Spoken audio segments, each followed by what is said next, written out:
According to the official theory, Subhas was burned alive in front of 6-7 people. Okay. Dead body, as I said, was not available. The picture of dead body is not available. The whole story is based on certain oral accounts. You and me are talking today about this case. Otherwise, government of India has completely suppressed the whole story. Gumnami Baba and Netaji are not same person. Because Golwalkar is a person. If he were not there, Modi ji would not be Prime Minister today. The pro-Congress faction of the Bose family has, clouded her, judgment by giving her wrong interpretation of the facts and so forth.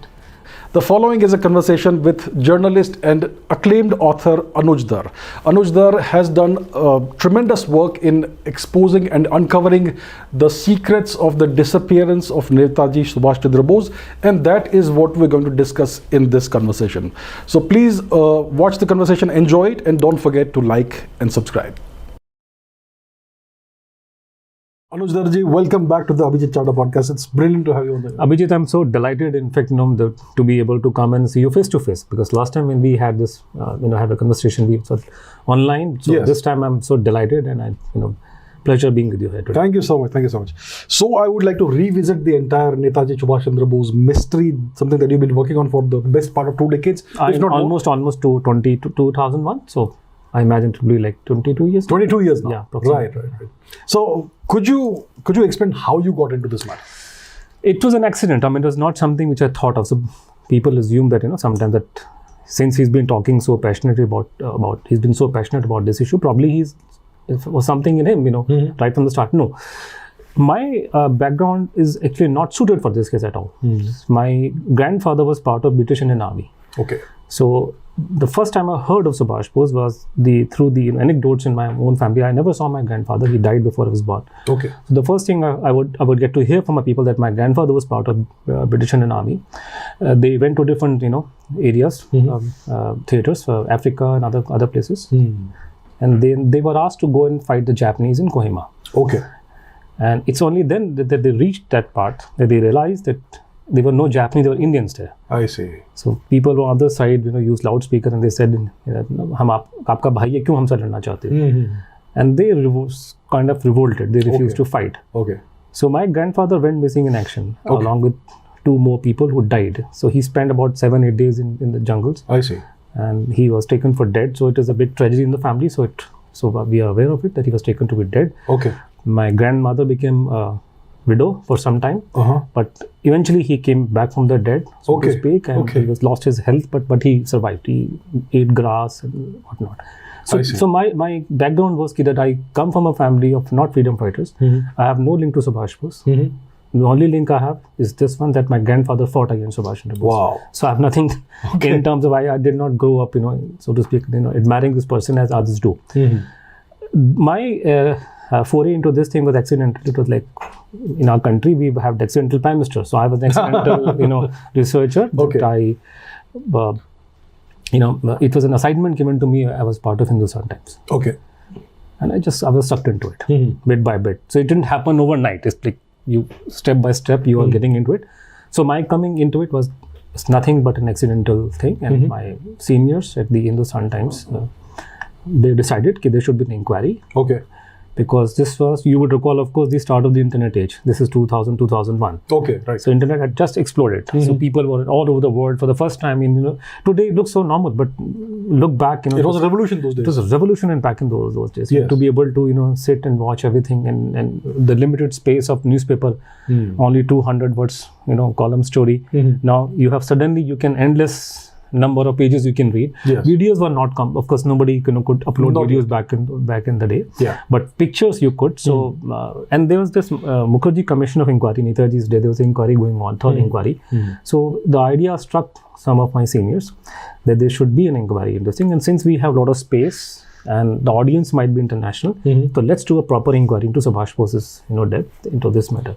So that's where I got involved, because I had a little bit of interest in Subhas Bose because of my grandfather's story. Okay. So this is how I got into this picture. So what was the assignment that you were given? The assignment was nothing. We had a proper inquiry into Subhas Bose's death case. Okay. So again, it's not that I started with the assumption that Subhas Chandra Bose did not die.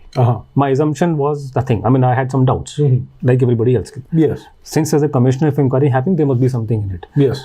Otherwise, I had no bias or something or the other. And it so happened that initially I read the government reports. There were 2 reports available: GD Costa Commission Inquiry Report and Costa Commission, and the Shahnawaz Committee Report. GD Costa report in particular is a wonderful read. Costa was a very good writer. He is a very reputed person in terms of, if you talk as a literary person, he was fantastic. I see. So I had no doubt after reading, especially the GD Costa Commission report, that he did die in the plane crash, despite no matter what people say. Okay. So this is the impression I had, because once the inquiry started, so I began reading the the reports for the start, and you would understand that the thing about history, and when we want to study something, we have to go to the contemporary records. Number one. Number two, we need to go through the available information. Yes. So for us, going back to 2001, the best way to start the Netaji's death and understand it was to go back to the inquiry reports. That's all we was available back in the day. Right. So I went through the reports, and I was more or less convinced that Subhas Chandra Bose did die in the plane crash. Okay. And there's nothing else to it. But over a period of time, by and by, and as it happens in movies, things began to change. Right. So what then changed your mind slowly? My mind was not changed. It was also not slow. It was changed overnight over Gumnami Baba issue. It was not changed over the other issue. We did an inquiry. I was not the only one. There were others also involved. So it was a cumulative effort of, I was the person who was doing the most digging around because I was probably more interested than them. But then when the data was brought on the table and all 3-4 people sat and they decided, so they took a call, especially my seniors. The evidence available is not supporting the plane crash theory. Okay. Because we've been hearing from people here and there's something, one problem here, one problem there. I was kind of not very, I was confused. So I had moved on from believing in the plane crash theory to having grave doubts about it. Okay. But I had not reached a point where I could draw a conclusion. But my seniors, probably they had more experience and wisdom. Of course, they realized, we cannot support the plane crash theory. Now, mind you, again, I'm taking people back. It's a bit difficult to understand because the media, the way it functioned today, this was not functioning back in 2000, 2001. Yes. It's one thing for anybody in media to take somebody's bite and report it. Okay, Mr. So-and-so is saying that he did not die. Mr. So-and-so is saying he did die. Now, we took a call, and on behalf of Hindustan Times, we took a stand. Okay. So this is the first time somebody, and such a huge, respectable media, and Hindustan Times, in fact, GD Birla's, KK Birla's, newspaper, and which has a history of, being linked to the, Indian freedom struggle. And it has that, in that way, it's a very big brand. Right. Hindustan Times took a stand that the available evidence does not show that Subhas Bose did die in the plane crash. Okay.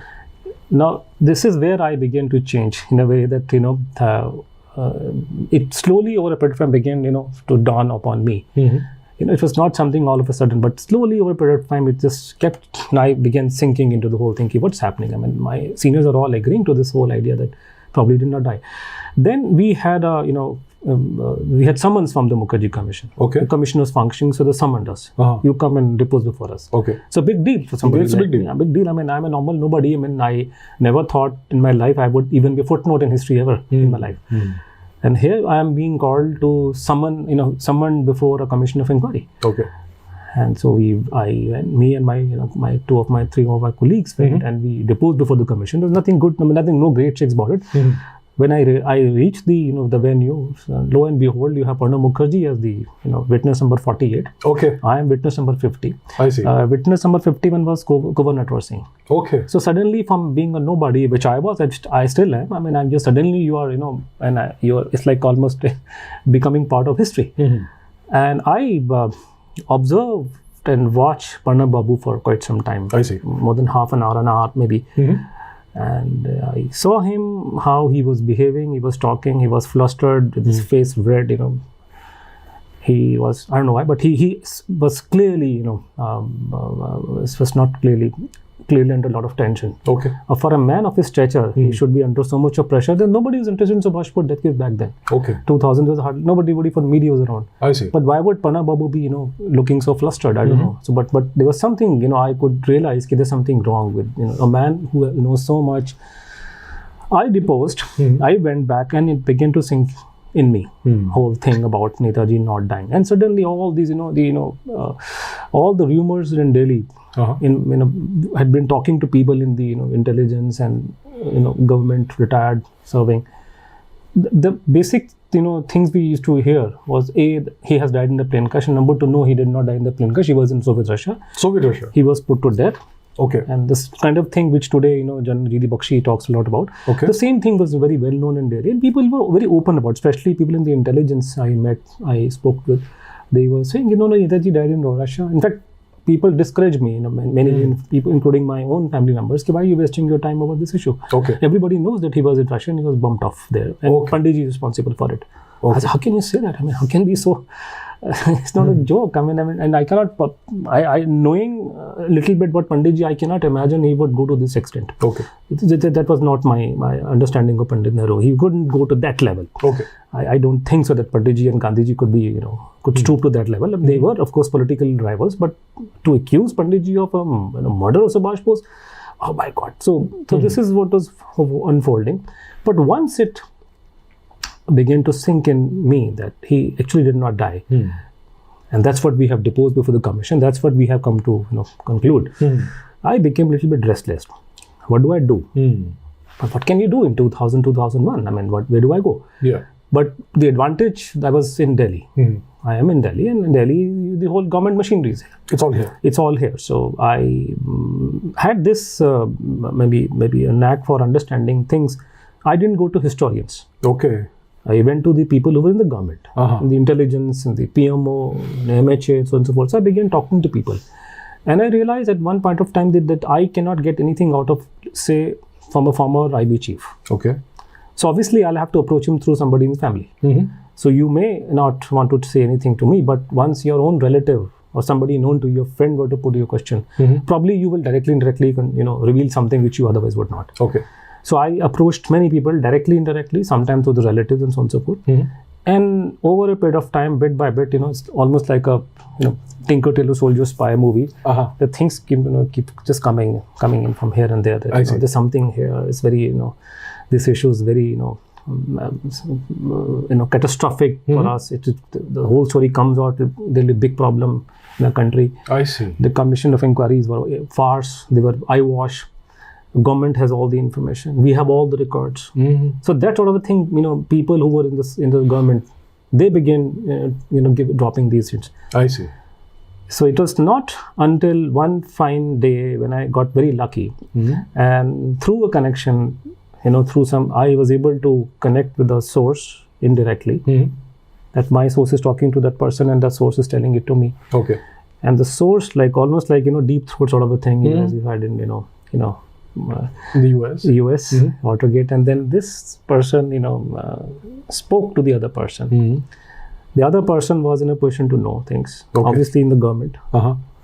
Or he was, or he or she was, or were, whatever. That person was in a position to know things, especially this case. So this started coming to me. And the question put to that person in Hindi was, Uncle, you must have seen those stories, in Hindustan Times about Netaji not dying and so on and so forth. So this man, he just made fun of it. He said, what? This is nothing. It's nonsense. There's nothing in it. We have got plenty. There's nothing. It's all trash. Okay. We have got a lot of information. Okay. And it's the political call they have to take. I see. And we have all the information. We have records. And the government has to take a call. The politicians have to take a call. And this is a subject matter which will not get into the heads of people of this country. It's a bit complicated. Okay. And then he was also sounding, what purpose is going to serve today? He's going to only just create a nuisance for people here and there. So this source put this person a question that did he really die in that plane crash? So the answer came, अरे इतने बड़े freedom fighter तुम उन्हें क्यों मारते हो? He's such a big, freedom fighter. Why do you have to kill him? So he put a counter question. Okay. Oh, he was in Russia. We have all the records. He was in Russia. So till this point, it all seemed to make sense because it is all part of that pattern that we knew. Netaji did not die in the plane crash. And the dominant and probably not the only counter theory, whether he was in Russia. Yeah. I had no knowledge about any third angle. And even if there were some claims, I never paid any attention to those claims. So forth. And then he, the source began relaying the information to me that, and the source is talking to the person in the system that we have all the information, and we were in touch with him until 1985. And I said, I couldn't believe it. So what the hell are you talking about? 85. Subhas Chandra Bose. Subhas Chandra Bose was Mahatma Gandhi's age. I mean, he wouldn't be alive then. Then I realized, for the first time in my life, I realized actually that Netaji was not that old. Gandhiji was, almost the age of his father, more than that in fact. I mean, those days people used to get married very early. Gandhiji, like even Sardar Patel was 23 years older than Subhash Bose. Okay. So, in those days people used to get married at the age of 14, 15. Right, yes. So, Gandhiji was even older. And so Subhash was even Morarji Bhai was older than Subhash Bose by a couple of months. I see. So Morarji Bhai became a prime minister in 77. So Subhash was not that old, so to speak. So we were in touch with in 85. So what he's talking about? Isn't we have all the records? We have even minutes of discussions of Prime Minister Indira Gandhi with him. Okay. So these kind of, I said, what are you talking about? I couldn't believe. Of course, nobody even in their right sense would believe this kind of thing coming. But I had no doubt about the source. I had no doubt what he was saying was truthful account of whatever was there. Okay. And the other person had no reason to bluff. Okay. Because it's not that suppose if I were doing an inquiry and I'm a journalist, I can understand there are people in the system who would try to mislead you, try to muddy the waters. This was not like that I'm approaching you and you are misleading me. Somebody else is approaching the system, somebody in the system, and that person is telling that person in confidence, which is coming to me. Okay. So there was no chance of somebody trying deliberately planting a story. Yes. Sometimes, willingly, unwillingly, how it works in media. Yes. So a lot of people have this assumption and illusion about media in Delhi that journalists dig out all information. No, government plans it. You think anybody? You really believe that somebody will know what's happening in the home ministry? वहाँ परिंदा नहीं पर मार सकता अंदर जाकर कि आप लोग को लगता है कि कोई चैनल का रिपोर्टर जो है 25 साल का बच्चे को पता चल जाएगा कि होम मिनिस्ट्री ने आज आईबी ने क्या रेड मारी वहाँ पे. Everything is given. Yes. The system provides information to the journalist. Sometimes that information is also deliberate. Yes, it's a part of propaganda information warfare, which is the government decides what is in the interest of the country. Yes, right. So you don't, information comes to you. But in my case, it didn't come to me. So it was not a case of somebody can say tomorrow that you were given misleading information. No, it was you approached. Right, yes. And quite some time after, whatever had happened.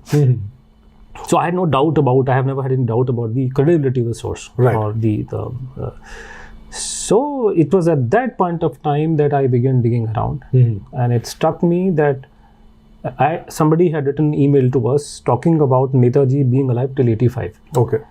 And that person turned out to be a doctor in Faizabad, India, Dr. Indranil Banerjee.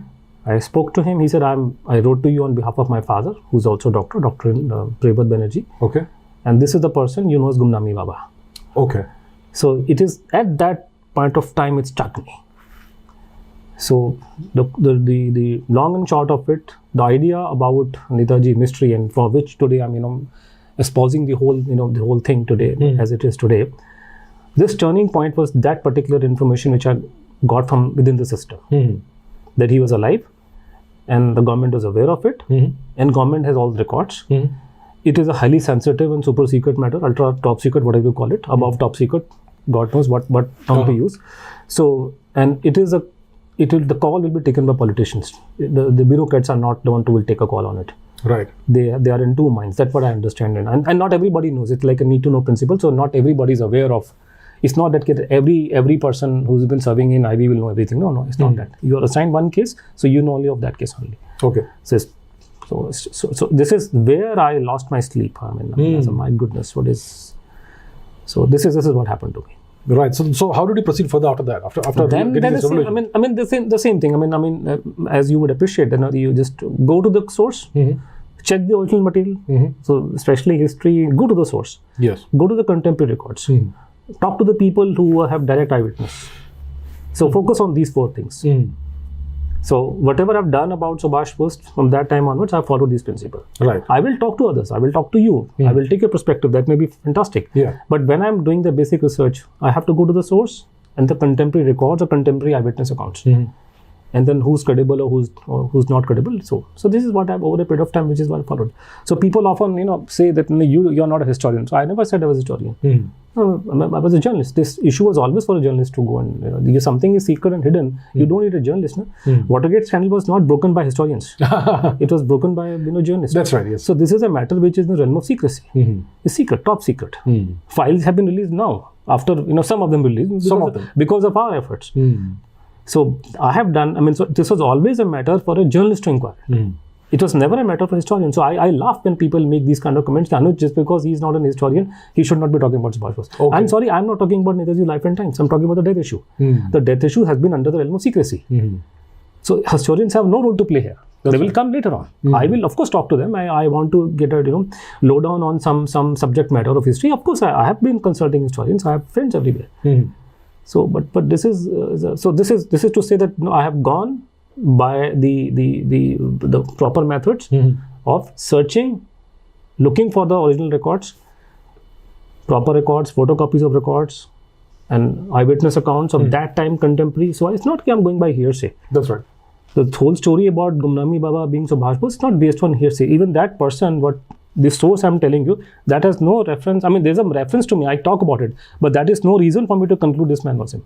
That's right. Yeah. The information is through the direct sources, so on and so forth.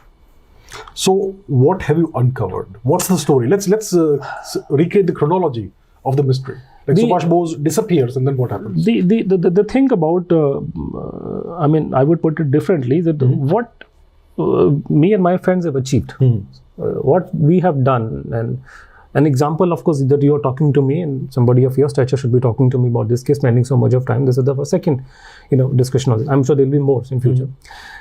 We have mainstreamed this entire issue. Yes, that's right. Before we were active, I got active in this thing. This issue was, nobody discussed it. Right. Maybe some person here and there, probably. It's not that people were talking, like there was a gentleman, the name of H.V. Kamath. He was the first person to talk about the Subhas Bose death issue in Free India. And in fact, all the other issues he began raising. But there was never any, people were not ready. And there was hardly any discussion on the Netaji death mystery. And if it were, limited to a small circle of people. Okay. So it is us, me and my friends, who made it a mainstream issue. So this happened over a period of time. Yes. And in doing so, of course, we have uncovered so many things and so on and so forth. And I set a narrative. My first book came out in 2015, Back from Dead. I created a structure which we are discussing today. Okay. Before me, people were not very clear. So there were all kind of theories around table. Even Mukherjee Commission discussed 6-7 theories. There were different claims, so on and so forth. I cleared the cobwebs in a way that I created a structure, this narrative, this construct rather, that there are 3 theories on table today. Okay. The plane crash, the Russian angle, and the Gumnami Baba story. Yes. And we have to look for evidence and find out which one of them is true. Yes. So this is my creation. Today, I'm very happy to tell you, even if we have on the mainstream media, we had, for example, last year we had a discussion on Times Now. So I was there, Amish was there, and Netaji's daughter was there. Okay. So even there, the anchor had to say the same thing for introduction. Because this construct which I started, has become mainstream. So this is we have uncovered and we have put thing on, in perspective, on table. Whenever you discuss Netaji Subhas Bose death issue, you have to keep in mind there are 3 angles to it, and you have to pick one of these 3. Right. So how did this plane crash theory originate? The plane crash theory, the origin of plane crash theory, it's coming from the Japanese side, of course. Second World War happened. Now, Second World War in itself is a thing which most people in our country today will not understand. Because our country was never involved. We were involved in a big way, but somehow it's not like in the European country, Europe and America. Every year, even today, they have a movie in Second World War. Yes. So they understand what was Second World War, what was First World War, the impact it had on the American society or European society, and so on and so forth. I was, I was in Mumbai recently, and somebody was talking to me, and the gentleman from the armed forces, in the same breath, he spoke about Second World War and 71 war and 62 war. I said, you have no sense of proportion what you're talking about. The 71 war or 62 war or the 65 war, you put all the wars that India has fought since 47 together. Yeah. They are compared to Second World War, they are school picnics. So you don't understand the scale and the magnitude of the Second World War. How many thousands of planes Americans are flying, fighter, 40, 50,000 thousands of planes, aircraft they are having, Today we don't have more than 700. Yeah. So understand what we're talking about, and there were people, millions of butchered in the Second World War, and all kind of hellish thing happens. Yes. Subhas was operating in that thing. Number one. So obviously he knew Japan did not surrender one fine morning. They must have decided. Officially, he was told on 11th of August that we are going to surrender on 15th. We are going to make this announcement.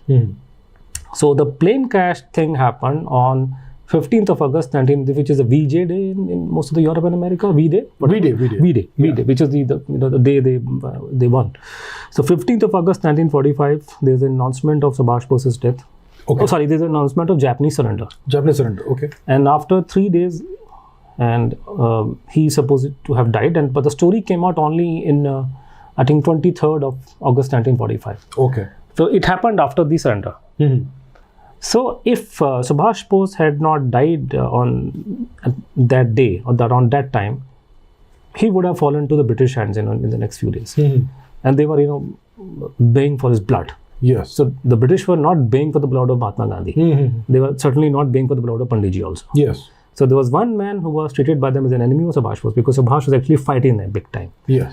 So Subhas's death coming at that time by itself was, and that his body should not be found, there should be no picture of that body, that is suspicious myself. If he had not died on 18th of August 45, he would have been caught by the British in the next couple of days. So death coming at that time was suspicious. And the Japanese announced the death of Subhas Bose. Okay. It came in media. News as it broke, it was on 23rd of August 45. So 23rd or maybe 22nd evening or 23rd of August morning was the day when people came to know that he has died. Okay. In India, it was generally on 25th of August the story broke. Okay. Because it took that much of time, and story came all over press media all over the country. We had only heard that he has died. So when it happened, of course, the Japanese announced. The British did not accept. They didn't take it on face value. Indians did. Okay. Gandhiji was very sad. Panditji was in Abbottabad. He cried when he heard the news of Subhas's death, and they were, of course, all over the country. People, they were very sad. But it was the British who suspected there was something wrong with it. Especially the Viceroy Archibald Wavell. He said, "Why should they have a delay of 5 days? A man has died." Japanese were nuked twice. No? They had this atom bombs falling on them. Yes. 7th and 9th. Yes. If Subhas Bose has died on 18th of August, what is the point of not telling the world on that day? Why saying after 5 days? So he said, no, we must have an inquiry. And then of course there was no dead body or nothing of sort to prove the death. Yes. So they had an inquiry done about and unfortunately we don't have all the papers of that inquiry with us today. Okay. I think there must have been destruction of files, but some records have become available. Okay. Another, in this regard, there's a lot of misconception people have. People, many authors, they prefer to quote records in England. I have been to British archives in Kew, and they have seen some files about Netaji. So this must be the gospel truth. Okay. The actual file is here in Delhi, National Archive. I see. Some of them are copies in England. Okay. Because the inquiry was done by the British Indian government. Okay. Led by the British, but they were primarily the IB officers here. Okay. The military officers here. So we have the relevant file here in this country, National Archive, which are original signed documents. Some of them are copies in UK. So taking a look at that file or other files, there are many missing pages here and there. So missing, documents and other data is missing, but all the same, the conclusion is more or less same, that when British tried to, they set one after another, there were several teams were sent. Sometimes they were working independently, because Second World War, there were all kind of, things were happening. The Americans were having, their own teams, so on and so forth. So the investigation into Subhas Bose's death started with the Americans. Okay. Because the plane crashed in what is now known as Taiwan. Formosa. Taiwan today. And the Americans were, occupied that place immediately after the war. And Japanese mainland came to their, control. Japanese, destroyed many records. Okay. That time, of course, but Americans came in. So the Americans, did the first inquiry. And it was very clear that the main witness of the plane crash was one Indian ADC of Subhas Bose, Habibur Rahman, Colonel Habibur Rahman. Rahman was the one who was interrogated by the American Army, US Army, and then handed over to us here Delhi. And there you had his interrogations ran for many months. Okay. I think last report would be July 45 or something like 46. 46. Okay. July, it's almost a year after. So they were continually interrogating this person. And there were all kind of information coming from different sources. So IB officers went to the places where Subhas was last seen, in Bangkok, in Saigon, other places. They did the investigation, inquiry, so on and so forth. So they came out, the reports are very clear that there were a lot of doubts. Okay. Dead body, as I said, was not available. The picture of dead body is not available. The whole story is based on certain oral accounts. Okay. And when these people were interrogated, they started, giving different narratives. Changing the story. In fact, the narrative is not matching with each other. Now, for example, according to the official theory, Subhas was burned alive in front of 6-7 people. Okay. Now, it's such a gory sight of seeing anybody, for that matter, forget about a VIP, seeing a person burnt alive in front of your eyes, something which nobody will ever forget. Yes. I mean, I remember very clearly what I was doing when 26/11 happened. You will also know what we were doing, because we could never imagine a day will come, we will watch on live television what happened in Mumbai. Yes, that's right. It's this very vivid memory of we have what we were exactly doing when we heard the news on TV, something's happening in Mumbai. Yes. And so likewise, so when you are, seeing a very important VIP who's the head of a state, Subhas Bose was, which he was, burnt alive in front of you, then his clothes are taken. I mean, he's naked because he has to be. The clothes are taken off because he, everything was burning around all over. Such a sight, a VIP being in front of you, taken, naked, burnt all over to a hospital. You will never forget those gory scenes in your life. Yes. But when these people were examined in different points of time, so every time they opened their mouth, they gave out a different story. I see. So they are not matching with each other. And Rahman for himself, every time he opened his mouth, he would introduce something different. Okay. So he was always changing his stand. Once he said that when he told the Americans, for example, I do not know what happened in the plane crash and I do not know how I came out. Okay. I mean, I just realized that then I'm out of the plane, then Mr. Bose, and I both escaped like this. I see. Then after some time when he was interrogated by the British, then he said, I pulled Subhas Bose out. I see. And I was there. Okay. And I, showed him the way out. Then, but the Japanese, made different claims. They said, no, we were the ones, Rahman was doing nothing, we were the ones who pulled Subhas Bose out. So it's not matching. 3 different stories. There are different versions, there are multiple versions. I see. No, it's not matching at all. I mean, because, and these kind of stories, I must tell you, if such circumstantial details were there in any case which is being, fought in Indian courts of law today. For example, in Delhi, you have the Chavda murder case. Suppose there are 5 contradictions, the court will never believe anybody. Yes, there's a common sense here. Yeah. Any case you have slightest contradiction, for example, recently, now you must be aware, in America, the JFK case has come back. Okay, it has come back because simple reason, recently the Secret Service fellows come out and he's challenging the silver bullet theory. There was one bullet which killed JFK. That one bullet, yes. That bullet. So he's saying, there was another bullet. He has suggested that thing. So just one thing, one contradiction comes out. It has gone mainstream all over again after so many years. So where we have multiple problem areas and multiple things, that the people who are saying Subhas Bose died, they were all not saying the same thing. They were talking different things, which is impossible. If you saw the man die in front of your eyes, your version will remain the same no matter what. That's right. So this is how the British were not convinced. Okay. And that is why they never announced here, as long they were in charge, that he has died. In fact, questions were put in the assembly, which became our parliament, that about the questions were asked. And they said, we do not know. I mean, that's what they have said. Okay. It was only in October 46, by which time Panditji had become the head of the government, interim government was in place, that Panditji suddenly changed his mind and he said, the Subhas Bose has died in the plane crash. And since time, it has become the official narrative government of India. I see. So Dhar Patel countered it in papers. He doesn't support that thing, but eventually Panditji's view prevailed. I see. So it is October 46 onwards, government of India view prevailed that Subhas Bose died. Otherwise, the British themselves did not support the theory, so to speak, till that time. I see. So then we had inquiries in India about this matter. Yes. Why were the inquiries conducted? No, first of all, then if you see the government records, they will tell you that there was an inquiry because people wanted it. Okay. But that's a wrong narrative. The reality is that government of India never wanted an inquiry in this case. I see. They never wanted. Panditji was very stern, very firm. There should be no inquiry. So every time demand was raised, he would say no. He put his foot down. I dug his heel in. I will not. No inquiry is required. He was with the multiple documents available. He was not in favor of it.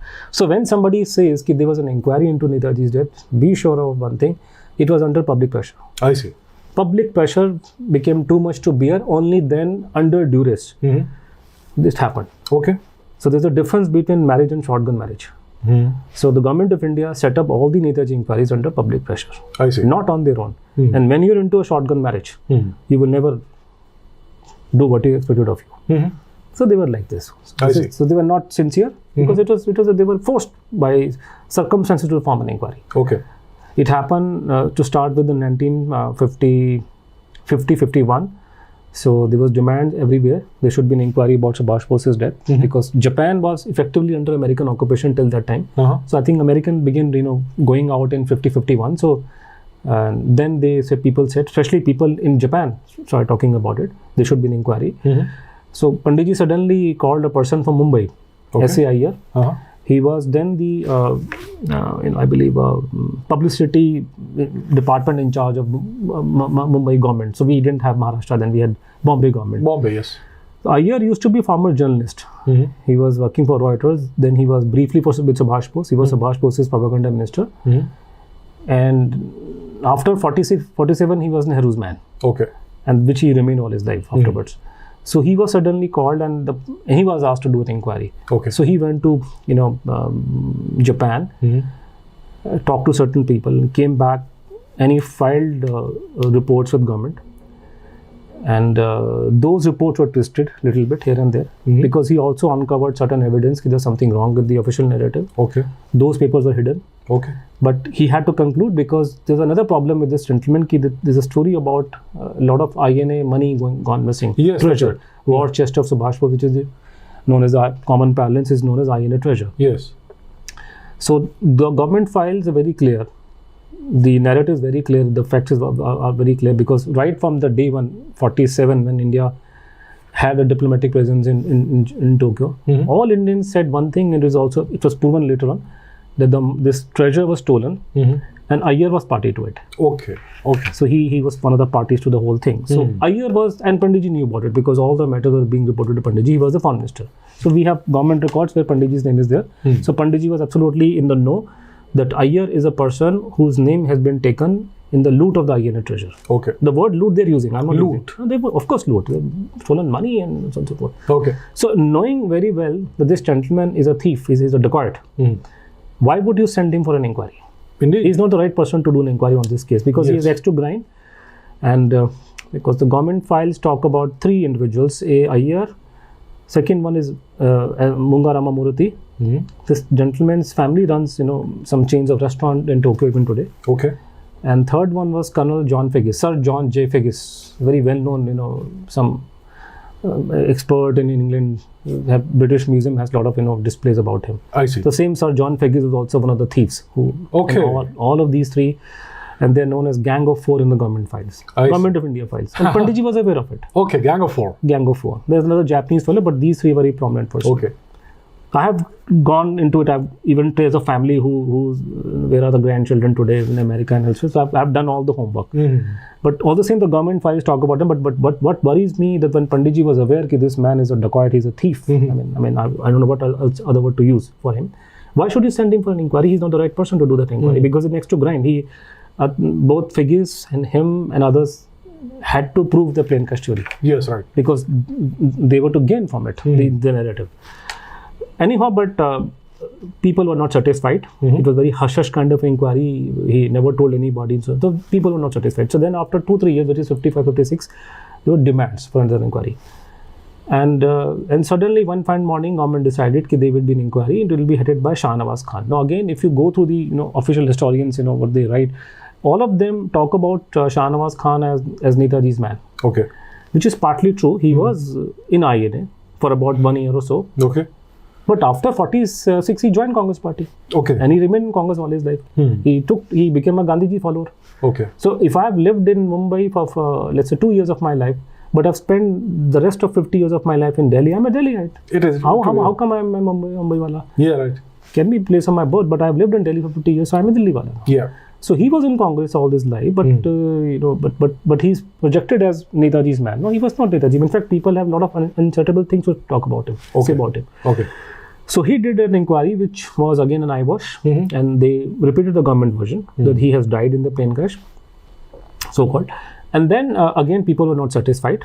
So then there was something very strange happened in 1960s, in which has colored the view of people of country with regard to the Gumnami Baba story. Okay. Now suddenly in 1960, 61, rumors began to circulate that there was a Baba, holy man, sadhu, in Cooch Behar district of Bengal, borders of our border with Bangladesh and Bhutan, other countries, very border area. And this Baba, holy man, is Subhas Chandra Bose. Okay. So this is a local area called Shalmari. So the Shalmari Sadhu became suddenly the talk of the town. People began writing to Prime Minister, and there were questions in Parliament. Atal Bihari Vajpayee asked question point blank to the Prime Minister, is he Netaji? Okay. Pandit said, no, he is not Netaji. He said so himself, I am not Subhash Bose. West Bengal government was also taken aback, and there were multiple inquiries. In fact, now we have seen so many files. So there were multiple inquiries, one after another. In fact, there was a story that even Chan was convent there. I see. So the thing about the whole story, as it comes through from the government files, intelligence files, when the government of India has concluded that Netaji has died in a plane crash in Taiwan, which Panditji is taking out his neck out and saying since October 46. Then why this inquiry? Suddenly there's a claim that Netaji is alive and he's a Baba in Shalmari. And the whole government machinery loses his mind, and they all, start running to that place. In fact, one of Netaji's nephew, who was a freedom fighter, he went and he found the IB director sitting there, Bholanath Malik. Okay. So what is the? I don't understand. Why would the director IB go and sit there? Yes. So there are all kind of very interesting things, happened in those days about this Shalmari episode and so on and so forth. Then suddenly a person came from virtually nowhere, Samar Guho. He became a Netaji, like he was a Netaji big time follower. He became a member of parliament. Okay. He was as if he was possessed. From the day one, he began, raising hue and cry that Netaji, his death should be investigated. He would do a sit-in dharnas in parliament, one-man army. I see. Went to each and every person from Atal Bihari Vajpayee to everybody. He went. Atalji played a very big role in this entire thing, in build-up to the Netaji case. Okay. Yes, he was involved from that point in time. So he was, and then they, were able to compel the government, and this was Indira Gandhi government then, because we're talking about 60s now. Okay. So government again, so the demand was raised beginning 1960s that you should have an inquiry. We are not happy with the Shah Nawaz committee inquiry. For one, it was not an inquiry commission.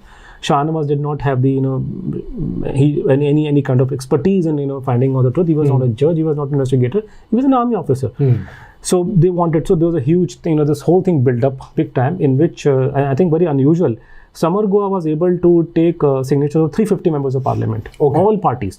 Okay. All parties, because virtually everybody in the country, all the MPs from all part of the country signed on the document, we want an inquiry done. So the government was under tremendous pressure. They were not in favor of it. Indira Gandhi government was not in favor of inquiry, but they were put under pressure. Eventually, they set up a commission of inquiry in 1970, which has come to be known as G.D. Khosla Commission of Inquiry. Okay. So this is the second commission. The second commission, again, if you see the government version, G.D. Khosla Commission of Inquiry, and G.D. Khosla was a very well-known judge. He was the sentencing judge in Mahatma Gandhi murder case. I see. And G.D. Khosla was a very reputed person. And G.D. Khosla ji was a judge. So why should we even question him? But the problem, we have a problem. I wonder why people did not raise these, these issues. Then G.D. Khosla was known to be, he was a Pandit, he was a friend of Pandit Nehru. I see. For starters. Very unusual for a person who is a High Court judge to be friend with the Prime Minister. Okay. Which he was. And then he did the Netaji death inquiry, but he also wrote a biography of Prime Minister Indira Gandhi. I see. Imagine this thing happening today. You have an inquiry commission, let's say, about Mr. Modi, and turns out that the judge is writing a biography of Mr. Modi. Will the opposition party allow that commission to function? No. So that's not what he did. So he did a very good job from the government side, and he came out with a report that the plane crash story is correct. This is what happened. There was a lot of hangama in parliament. I see. People were not happy. And then suddenly an emergency was imposed. Okay. I'm not saying this is a factor. This is a separate story altogether. But because of emergency, there was no debate. After emergency got over, that's where it becomes very interesting. The only two prime ministers have done something for Subhash Bose, big time.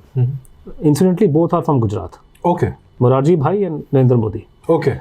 Now, Narendra Modi has done a lot for Netaji's legacy. I mean, he's got this statue for which we are forever, that he is wonderful things. We never imagined he would do that. Anybody would do that for that matter. But Morarji Bhai not only had Netaji's portrait unveiled in Parliament House, he allowed, which was a big deal. I mean, as big as it. I mean, we don't even have Netaji's portrait in Parliament House. It happened because of Morarji Bhai. And Morarji also tried to reopen the death case. Okay. And this is strange because it was remarkable because Morarji Bhai was not a friend of Subhas was all his life. He was part of the Gandhian clique. Okay. He was on the opposing side. But circumstances made him, probably take these kind of decisions. And there was a huge debate in Parliament when Morarji Bhai was the Prime Minister, 77. And Morarji Bhai then took a stand, which is the reason why you and me are talking today about this case. Otherwise, Government of India has completely suppressed the whole story. I see. The plain cash story was confirmed. It was Morarji Bhai who made a public statement in Parliament, having gone through every record, everything under the sun, that the findings of the previous committee and commission are not decisive. We have problems. There are the oral witnesses' accounts are contradictory, and there are contemporary records which are going against the plain cash story. Okay. So Morarji Bhai making an official statement on the death mystery. This is the first and last time any Prime Minister has gone on record to say something like this. I see. And that has become the reason why the case was opened in our time, and that is why we're talking to each other. And I wonder, and another thing, it might interest you because you're from that city. Morarji Bhai, after he was ousted as Prime Minister, he never opened his mouth. He took sannyas from political life. He was not seen anywhere, any public, any kind of program. Morarji Bhai was completely out. It's because he took sannyas from public life. Okay. When he was ousted. But I think he made one exception. A book written by Samar Guha was re-released in Mumbai in 83. I see. And where Morarji Bhai dropped a hint about Netaji being alive as a sannyasi. Okay. He did not say so in as many words, but he dropped a hint. I see. Why would even be discussing it? He said there's a story that he has taken sannyas. Why would you even be saying this thing? You're former Prime Minister of the country. And he came out specially to inaugurate that book. The same Morarji Bhai who had after 1979 renounced everything, the whole world. He was sitting quietly in one corner of Mumbai. He came out and released this book. So seeing from that, from that perspective, we, the Netaji supporters, have a lot to thank Morarji Bhai. Okay. Because of him, the case survived. I see. So these are things which changed. And then now we have to thank courts for it. Court of Law, Calcutta High Court, that in 1997, which is like 100th year of Subhas's birth, and 50th year of India's independence. So again, these two things happening at the same time. So like today, Netaji was being discussed back then. So the government had to take certain steps. So they had a statue of Netaji unveiled in Parliament House. Certain army files were released and sent to the National Archives, 900 odd files. Okay. And in that course, people started talking about Netaji's death. And those who supported the plain cash story began saying, look, this Netaji died in a plane crash. There has been controversy which has gone on and on for 50 years. Nothing has come out of it. It's time we put an end to it. He died in the plane crash in Taiwan. His body was cremated in Taiwan. And his ashes were taken to Renkoji Temple in Japan, where they are lying still. It is not good. People who are looking after them, Japanese veterans, they are old, they are dying. So they want these ashes to be brought to India, and something should be done here. Okay. So this demand, people started making this demand again around 1990s. At the same time, another thing happened, interestingly, Soviet Russia fell apart. Yes. So when Russia began falling apart, and the process started with Mikhail Gorbachev becoming Russian president, and it was like Perestroika and whatnot. Glasnost. Yes. So beginning 1987-88, for the first time, now till this time, only Indians were talking about Netaji, presence here and there. Okay. It was Indians who were spreading theories. We have heard from source A or B in Russia that Subhas is in Russia. But beginning 87, Russians, including those Russians who had served in the Russian government or the intelligence of Russia, KGB, former KGB, they began dropping hint directly, indirectly, either in writing or privately to Indians and others. Look, Subhas was here. Okay. So so these kind of things started coming out in late 1980s. So by early 1990s, Asiatic Society of Calcutta, they sent three professors to Russia for some research work. So they met a lot of Russians there, including those who had served in the intelligence. Okay. And all of them, or many of them, according to them, dropped the same hint. He was here. But you want to have information, your government will have to approach us. Okay. So this became a very big story in India at the same time. As a nation is observing Netaji's 100th year, as we are discussing in its 50th year. So the mood was very supportive. We didn't have channels back then, but we had newspapers. So Netaji, Russia story was revived in mid 1990s. Okay. Because of this reason, and at the same time, people who did not support this line, they demanded they should the ashes which are in Rankoji temple should be brought to India as Netaji's. Okay. At that time, Mulayam Singh Yadav ji unwittingly made a mistake. Okay. Which I think worked to our favor. So I would say he did not know anything, but he made unwittingly he said, the ashes I will bring to India, Netaji's ashes. So once that happened, people went and filed a suit in Calcutta High Court. Without ascertaining whose ashes these are, how can you bring them to India? You have to first give us evidence. Yes. It is Subhas Bose. Yes. Now, you would appreciate, you'll understand this thing, that for a political party spin doctor to come on a television and say something and get away with it is very simple. People on TV channels don't talk like, people don't, you're giving a very patient hearing. Nobody listens to you. The anchor will come between every 2 minutes. Yes, the chain of thought and the problem with this case, it's a very complex, long and winding case. Yes. Unless you speak for 2 hours, you won't understand what is being, because we are talking about something happened 50, 60 years ago. Yes. People have no recollection. People do not know it didn't happen in their life and times. People today have forgotten about, the previous government. Yes. We don't even know what all happened in Delhi, in how the Aam Aadmi Party was behaving then, how they're behaving today. So people have forgotten everything in 5 years.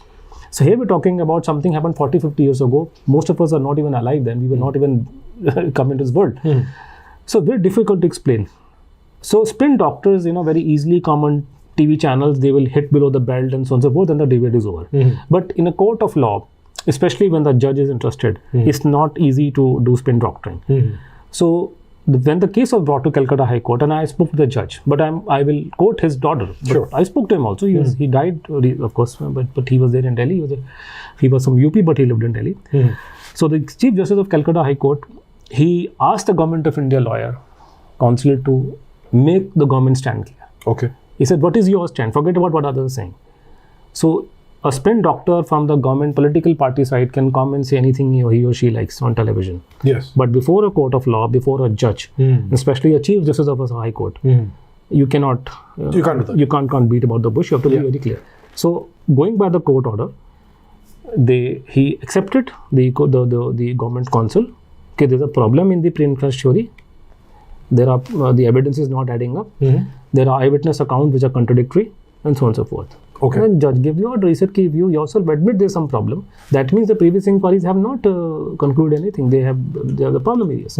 So might as well have a new inquiry into this case. Okay. So that is how the order came, because a lot of people have this illusion, or people keep making this stupid claim that the BJP government set up this commission. Okay. It is not BJP government. It was the court of Calcutta High Court which ordered. I see. BJP government had no other option but to form the commission. Yes, they had the option in a sense. Yes, Rajiv Gandhi would not have done the same thing, because as Prime Minister Rajiv Gandhi faced a court ruling from Rajasthan High Court, similar, about Subhas Bose's death reopening. He didn't bother to do anything about it. His government did not bother. I see. So in that sense, I would give the Atalji government certain points, but the case was reopened thanks to the court, not because of political parties' desire, which is what some people claim these days.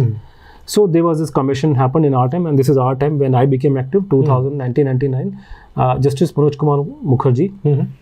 I heard from people that the protocol is, you will the government will ask the Supreme Court to give the name, so just a name of some judges, retired judges who are suited for this particular any issue under the consideration. My impression is, I heard, I have no document to prove it, but I think Justice Thomas's name was being considered at one stage. Okay. He was not willing, or whatever happened, God knows, but this is what I heard. It is then Justice Manoj Kumar Mukherjee's name was taken. Now there are all kind of judges. So this one was very old-fashioned, came from a very reputed family, kept it to himself, stiff upper lip, typical judges, wouldn't talk to anybody, completely media shy. Hardly anything about him in media. Kept it to himself, only socialized with people of his own fraternity. Okay. So Mukherjee was asked to do the inquiry, which he did for 5-6 years. Okay. And he became frustrated in between, because I knew him, of course, then also. Then I did not talk to him, but after he was no longer the commission chairman, long afterwards, especially towards the end of his life, I had, of course, interaction with him. Me and my friends, we spoke to him. I see. He was very frustrated with the government's attitude, and of course he could, in fact, once there was a discussion with him, and we asked him, what do you think of this what is your take? What do you think of this entire thing? He said, look, I have spent all my life in courts of law. I can look at a person and tell you whether he's lying or not. He said, these people bluffing from the day one to me. They were not being truthful. I could make out. I see. But I have to write my report on the basis of the evidence available before me, which I have done that. Mukherjee did, which is the most open, transparent, and to the point and truthful inquiry. I see. And he rejected the plain cash story. He put the blame on government. That government was trying to suppress this case. Okay. And the ashes are not Subhas Bose's. That's because the plane crash did not happen. He did not die. He escaped toward Russia. And this is what happened. And then his report was rejected by Government of India with no reason given to in the action taken report table in the House. I see. Rejected, dismissed in the action taken report, which was tabled in the House. There was no mention why they were doing so. Verbally, of course, Shivraj Patil made some stupid statement, but that's a different thing altogether. I see. Shivraj Patil, of course, again, there's a Maharashtra connection. Shivraj Patil was the Home Minister then. He took that call to reject the commission report. So that's where the inquiries end.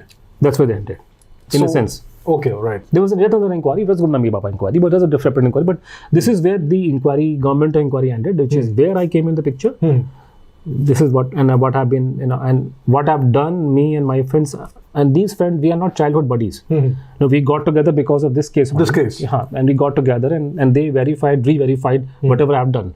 Some of them, like Chandra, are probably more suited because he, being a Bengali, understand a lot many things which I can't. Okay.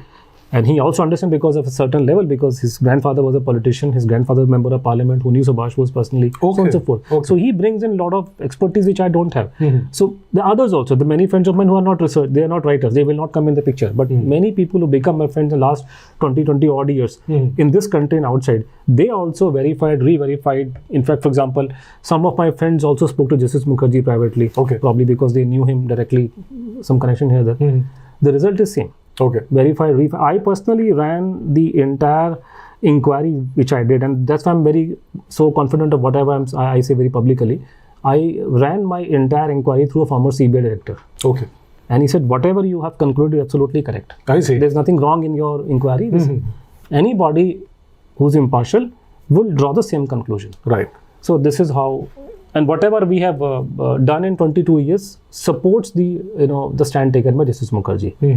The only point which remains to be discussed, which is the main focal area, Gumnami Baba story. Gumnami Baba, yes. So Gumnami Baba, what happened that Justice Mukherjee in his report concluded that there is no clinching evidence this man was Subhas Bose.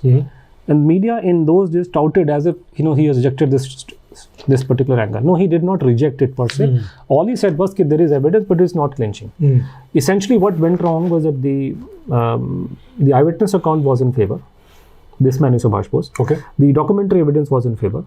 This is Subhas Bose. It is supporting the eyewitness account. But the problem was in the forensic reports. Okay. The DNA and handwriting reports by the government labs did not say that this was Subhas Bose. I see. So, but Mukherjee had his doubts, which he told us also. I knew then also, but later on in the recent years also when I met him, he said, we had doubts the government was not being truthful and some fraud has been done. Okay. At the forensic fraud has been done. Now what has happened after all these years of going around all over the world, we have got sufficient evidence to show that a forensic fraud was carried out. I see. So in simple words, Gumnami Baba and Netaji are not same person. The biggest reason to say so are the Government of India lab reports of handwriting and DNA. DNA and handwriting. And these two reports, I can tell you very clearly, were fraud. Okay. Fraud reports, fraudulent.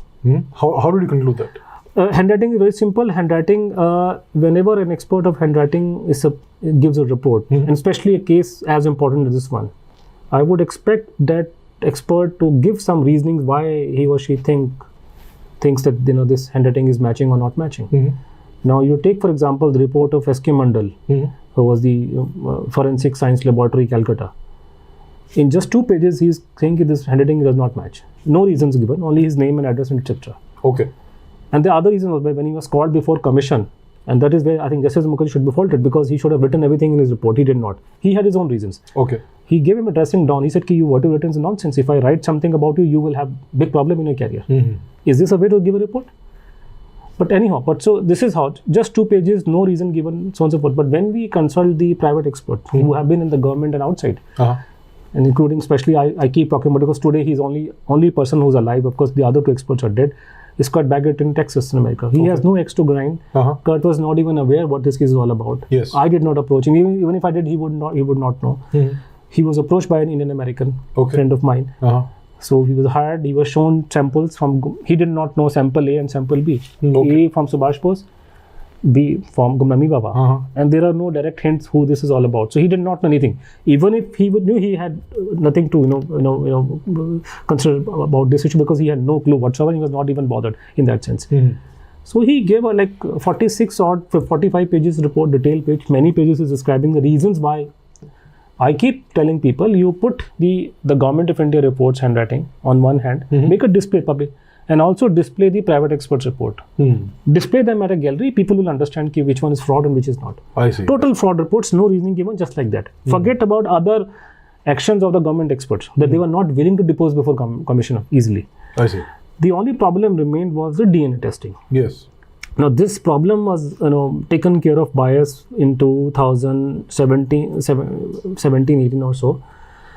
We got lucky because we have, see, the thing is in the system itself, because Netaji, as you know, is revered by Indians everywhere. Yes. And they may be anybody. I mean, you may be a billionaire in Bombay, you may be a tea seller in Delhi, but your feeling for Netaji probably would be the same. Yes. If you have feelings, you have the same feelings. Yes. And everybody knows that there's a controversy about his death, so on and so forth. I mean, even Amitabh Bachchan tweeted about it, of course, as we all know. Of course, Amitabh Bachchan would know Subhas Bose. Amitabh Bachchan is not that big that he will not know Subhas Bose. Yes, right. So, Shah Rukh Khan would know. Shah Rukh Khan's mother was adopted by Shah Nawaz Khan, so he would know about Subhas Bose. I'm sure the person who's from Delhi, who's from modern school, you think Shah Rukh Khan will not know of this thing? He will know. He's a Delhiite. He's very well educated from modern school. Everybody knows these things. He's a matter of common knowledge. Right. So they're also human beings. You know that, of course. Everybody is a human being. You may be in film industry. You may be a model. You may be anybody else. People sitting in America, I go for lectures and talks with people who are serving in American government. They come and talk to me. They're Indians. So a person A or B may be serving the American army, but he's also an Indian. Yes, right. So he has interest in India.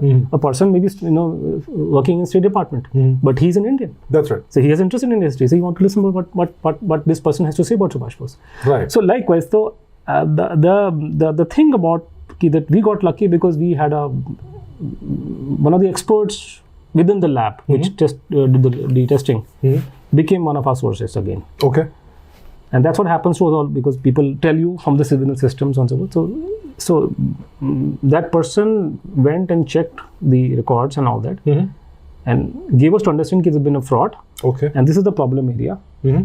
And we were told that you should seek the electropherogram from the government under RTI. Okay. I said, what is electropherogram? I mean, we do not know. I mean, I'm not a DNA expert. I'm not even a science graduate. I'm a political science fellow.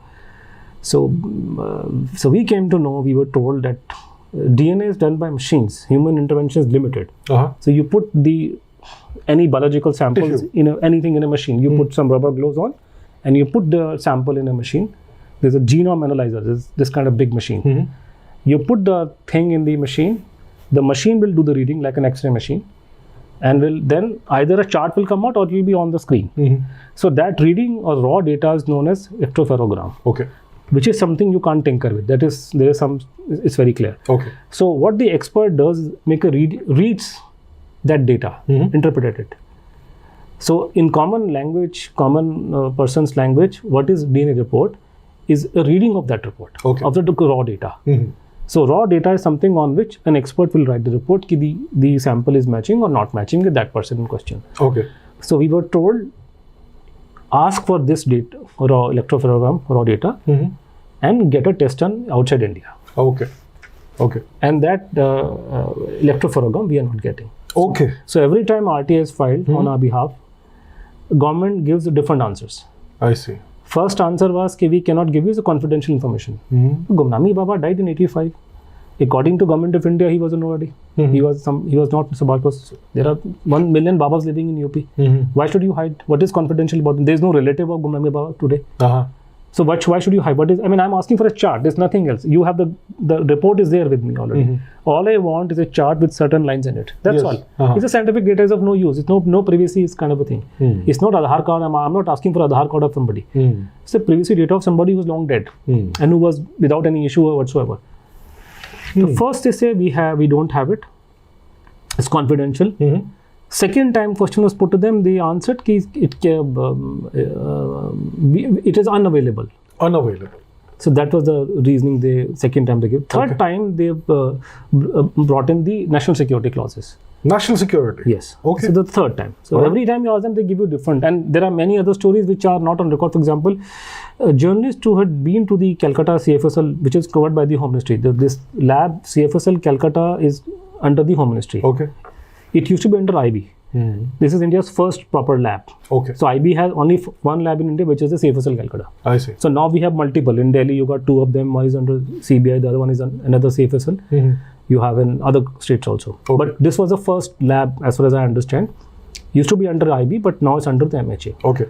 So journalists who have been to that place when this was happening, when we brought out the story about electrophoregram, they all told us strange stories about, for example, a journalist told us that I went there and I told the officer concerned, look, I have come from this newspaper.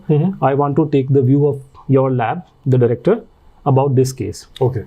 So the officer told him, you be there, I'll go and talk to director sahab and come back to you. Okay. He said this man left and he never came back. And after 2 hours, some peon came and told him, you leave, sahab chala gaya ghar. Tum bhi jao ghar. Okay. So they are not refusing to, imagine such a reputed lab, CFSL Calcutta.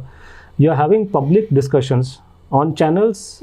Me and others are openly accusing them of fraud, committing a fraud on this nation. They did not have the basic minimum courtesy of issuing a letter, single letter, we stand by our report. Okay. You should come and say publicly, who is this person to talk about DNA report? He does not know anything about us. They should defend themselves. Yes. And the people who did the DNA testing, they were also retired now. Okay. One of them had just died, recently died. Okay. So when I'm publicly accusing you of committing a fraud on the nation in the name of Subhas, and I'm talking about Subhas Bose, if you have any self-respect, you would come out and say, they're all alike. This is the age of social media. In fact, one of the experts we had common friends. Okay. Small world. So you say publicly that what these guys are saying is wrong. So there's no answer. When we say that the handwriting in DNA was fudged, I haven't got a single rebuttal.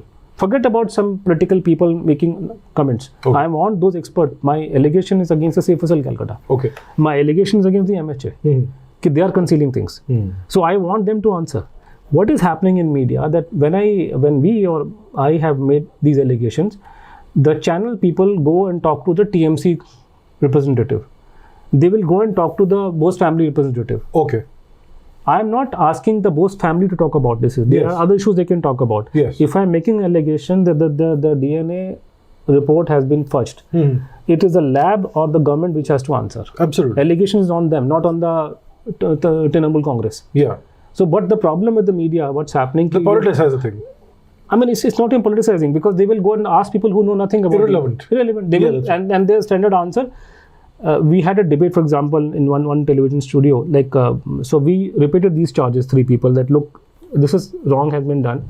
So there's a discussion between BJP and TMC, spokesperson. Okay. So after 5 minutes, the BJP spokesperson attacked Pandit Nehru, and the TMC spokesperson began attacking Savarkar, and the whole debate was lost. I mean, I'm unfortunately Savarkar and Nehru are not relevant today. No.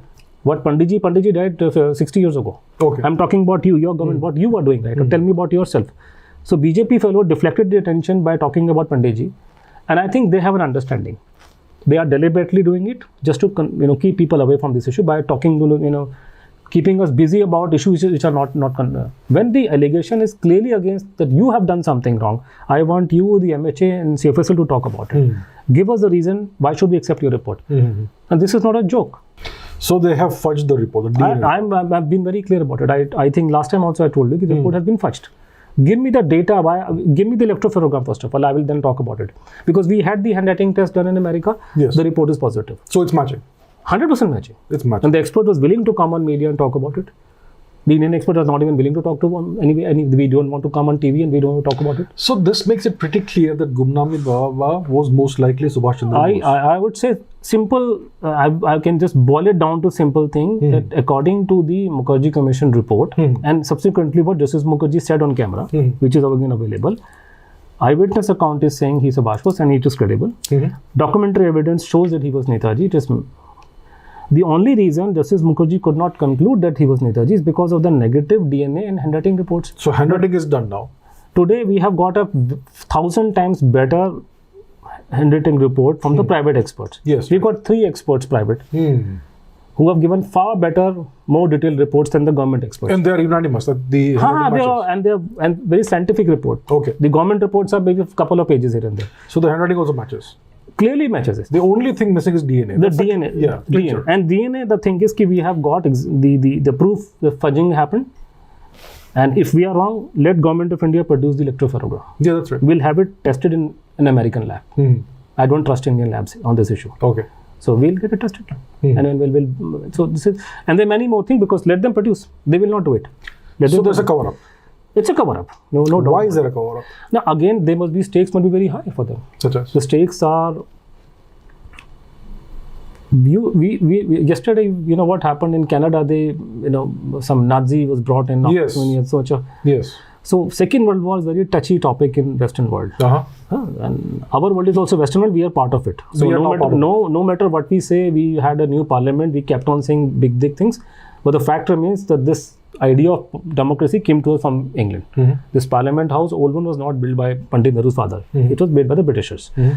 We all know all these facts which politicians don't talk about. Like, they were talking all things about constitution, so on and so forth.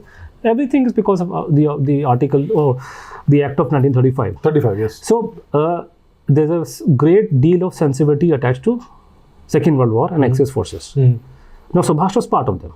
Axis, yes. To bring the whole thing out will be a problematic. By very fact, because it's a very touchy topic. Now people used to give me this, I would tell them, look, Gumnami Baba used to talk about it. He said, my coming out is not in India's national interest. When people used to ask him, why you're not coming out? He said, my coming out is not in India's national interest. There will be sanctions on our country. And he thought he had been declared a war criminal. And there was some kind of a secret dealing, gentleman's agreement between Government of India and the Western powers that he would be handed over or he would be tried. And if he were to resurface somehow, so people would be caught between, him and the Western powers. And he's a pressure on our country. There would be sanctions. India is a very poor country. It cannot take on UN powers. So whenever I used to say this thing, to people, they would tell me, look, what is the big deal? Who can come, who can stop India? We can do this. As if there's a street fight going on. You have no idea what kind of country we were in till 85. I mean, by the grace of God and thanks to Narasimha Rao and whatever reason the economy opened, so we are in a very big good position today. But what we were before 1993, everybody knows. Everyone knows. So 85, we're talking about a man like him. He said he's had no other option but to remain in hiding because he's been declared a war criminal. He assumes that he thinks whether he was or not, that's a separate issue altogether. But that's what the impression he had. He had the impression that there was some kind of secret dealing, gentleman's agreement the Indian ruling class had with the British. If he were to surface, there would be problem. And Indians will be caught and there would be sanctions, so on and so forth. Whenever I talked about this thing, for all these years, people would say, no, it's not possible. Nobody can pressurize Indians, so on and so forth. Today, I can very easily give the example of Nupur Sharma. आपसे तो कतार control में नहीं आया, तुम क्या control करोगे America को, इंग्लैंड को? तुम्हारी तो पंचर निकालने के लिए कतार काफी है. You cannot take pressure from a small country. Forget about it. And on this issue, no. And then there's another reason that India in a sense was never liberated. The people who are ruling our country, the elite class, they are the same. They have the same mindset. Now we are seeing where so much of debate is going on because of Canada right now, so on and so forth. Yeah. All the Indians involved, especially those on the right side, especially because I'm also there. I'm not a left person. I'll be very clear. Why should I hide? I'm a voter. I have to vote. Yeah. Right. I voted for Modi. I will not hide it. I'm a voter. It's my duty to vote. I must vote. I'm a political science, postgraduate. So it's no shame to vote. Yeah. Certainly, I have not voted for Rahul Gandhi. So that's a part. All of them are accusing the West, larger West, of having this negative attitude towards India. They are biased, so on and so forth. When most of them have family members in those countries. Right. Yes. But when it comes to Second World War and Netaji and Japan, all of them will buy the theory which was given to us by Winston Churchill. It was the idea that if Japanese were to control India, they would be more ruthless than British were. Started by Winston Churchill. So that idea continues till date. Okay. So you swallowed the British thing, and the European ideas in 1945 and So India's view of Second World War remains the same. Okay. They still hold Axis power completely guilty of what they did. And we don't see Subhas Bose's action from the point of view of national security and national interest. So the Indian elite class are not ready for it. Okay. They are the ones who are calling the shots. And there's another problem. If you open this thing, you see, it will have repercussion. It's not a small thing. So Subhas Bose is not like a small fry here and there. Yeah. Once you open, all kind of old wounds will be reopened. Partition, so on and so forth, who was suitable, what happened in freedom struggle. Now today, over one statement given by Veer Savarkar here and there, it becomes a national issue in every fifth day. Yeah. Imagine this thing to come out that he was here all these while, and this is what he said. Imagine the repercussion. Okay. The kind of comments he had to say about his own role in freedom struggle, the impact it would have on the Indian narrative. What is our narrative? Our narrative is Mahimsa, which Modi ji demonstrated like G20. They all, I believe, I couldn't stand it, so I did not watch it. But I believe they took some oath or this swore in the name of Gandhi to bring what world peace. What they were doing in Rajghat, I don't know. I'm not aware. Okay. There was something happened. I did not. Something happened. Because I cannot tolerate it. So I couldn't watch it. I watched everything else. I praised Modi ji for it, but this was a fly in the ointment. I couldn't tolerate what was happening. But I imagine what I read that they circled Gandhiji's this thing here, Samadhi, and probably they swore in his name that they will bring world peace. Okay. So the problem that if you bring out Subhas Bose thing one way or the other, unfortunately it is going to replace that narrative. Okay. Which is the official narrative of Government of India. That Indians are going to bring the peace for the mankind, which is what Gandhiji stood for. So there's going to be clash. And the Indian elite class are sworn to the Gandhian legacy. They do not want it to be replaced. Okay. And the Gandhi brand has been endangered even in past only by the Subhas Bose brand. Because Subhas Bose was the only leader who could challenge Mahatma Gandhi successfully. So his name after he's gone, his legacy will counter that of Gandhiji's. If Netaji's, especially his death, life is talked about openly, the whole thing becomes so sensational that his name will go up, and that will be at the cost of the Gandhi brand. Okay. And the Gandhi brand is something in which the government has invested billions of dollars since 1947. People have made their lives out of it. So this is also a factor. And then of course there are sensitivities involved in India in terms of strategic, the way the world is evolving. We have to be close to Israel. We are, and I support it. I'm pro-Israel. So we are having a tie-up with them and so on and so forth. But Second World War will have a very negative. So India's hero, when Modi ji unveiled Netaji statue here, you saw what kind of nasty comments were made by foreigners. Even today, I'm sorry to tell you, forget about others. I have not seen a single Indian army, any man in uniform saluting that statue. Okay. Show me if you have any, I will be surprised. Okay. Unless there's a family connection. I know there are certain people who have done because they're from the INA families. Okay. So I'm not talking about those people. No serving chief of the Indian Army has ever gone to Kohima and saluted at the monument. No serving chief has. Retired, maybe one or two have gone. Okay. Serving, nobody has done that. No serving chief will ever salute Netaji statue at India Gate. I see. They identify themselves with the British Commonwealth and whatever they did in Second World War. Okay. Even though there is no difference between what the Indian Army as it was in 1857, what they did, and what these people did in Second World War. They were just fighting for the cause of the British Empire. So even today, they will not go and salute him. So this is such deep-rooted antipathy for Subhas Bose we have in our system today. I see. So it's not easy to bring it out. I can only hope somebody gave me to understand that Modi ji was trying to test the waters. I hope he was, by having the statues, testing the waters. Okay. It's not easy for him to say publicly he was. I mean, can you imagine you and me talking is an entirely different ball game. But tomorrow the government were to make a public statement. He was alive. He was sitting here. He'd been declared a war criminal. Probably we were helping him, but then he couldn't come out, and he lived such a life. People will become so angry. It's not easy to bring this thing out. Okay, right. So it will have implication, and for these reasons, the government is has not done, and the cover-up shows very clearly. There's another commission we must talk about because it happened very recently, so to speak, because UP, when the so-called Gumnami Baba died, this was in September 85. So then there was a small time, commotion in Dhar and Lucknow, and there were reports published in newspaper in local area and so on and so forth. And then two members of Netaji's family reached the spot, his nephew and his niece. Okay. So nephew did not say anything. He was there, but he never left any record or anything. He kept his ideas to himself. But niece made public statement that this is my uncle.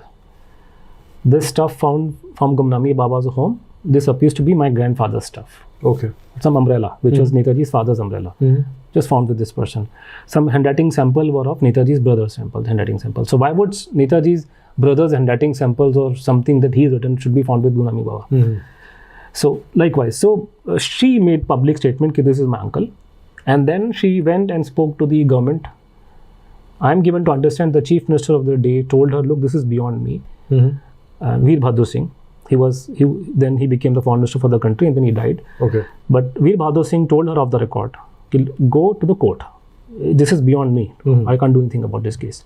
And she went and filed a suit in the Allahabad High Court, which is the main court. Allahabad High Court is the chief high court of the UP state. Yes. And they were Lucknow bench. So that is effectively the high court of the state. So, and judge gave Sayyid Shagir Ahmed very first, because I am giving this name because people talk about RSS conspiracy and all that. It's called nonsense. Okay. It's a very secular case. Let me put it in those words. There are Muslims involved in it. They were all patriotic and it has been through the High Court. Okay. So the judge ordered that whatever belonging of that man were found after his death, they should be they're already in police custody, but they should be properly secured and kept in the treasury. Okay. So this was made possible by Netaji's niece, not by somebody like me or anybody else. So it was done. The case survived. It was only in 2013 that the High Court gave the order of this case. Netaji's niece died long time ago, and so on and so forth, but 2013 the order came. They wanted that this belongings of Gumnami Baba, which were there because put in the district treasury because of our order, they should be displayed in a museum. Okay. Now, why should you display the belonging of a Baba in a museum? Yes. So that is a court order. Court gave the reasoning because court has gone through the entire, the sequence of records and they've discussed everything, including the pen cash and so on and so forth. And then there should be, of course, and the court said there should be an inquiry about who this man was because people are saying he was Netaji and a lot of stuff has been found there. So what the government did was, because the court order was very clear, all the belongings of Gumnami Baba were put in a museum. And that museum is Ram Katha Sangrahalaya in Ayodhya. Okay. So it used to be the only decent building in that part of the world when I went there last. I see. So now, of course, with the Ram temple happening, many new buildings would be made. Yes. But till that time, there's only decent buildings. So the first floor, ground floor, if you go, the whatever they got out when the Car Seva happened in 1992. So that archaeological remains are kept on the ground floor. Okay. On the first floor, there was a Gumnami Baba gallery. Okay. All the important things which they thought of Gumnami Baba, including his Omega gold watch and Rolex watch and glasses and so on, and his smoking pipe and many other interesting objects, which by no stretch of imagination a Baba will carry in that part of the country. Okay. And they are all very nicely done. And this was done because of the court order. It was done by the previous Akhilesh Yadav government. Okay. And we met Akhilesh Yadav. By we, I mean me and my friends and Netaji's family members who are currently there. Not the niece who's died, but another grand nephew nieces we met. Okay. And we spoke to Akhilesh Yadav when he was the chief minister. He have an inquiry done because there's no point having belonging of some random Baba to be displayed in a public museum. Yes. So he then ordered an inquiry, which came to be headed by Justice Vishnu Sahai. And Vishnu Sahai did what he calls an inquiry. As far as I'm concerned, it was Nautanki actually. Okay.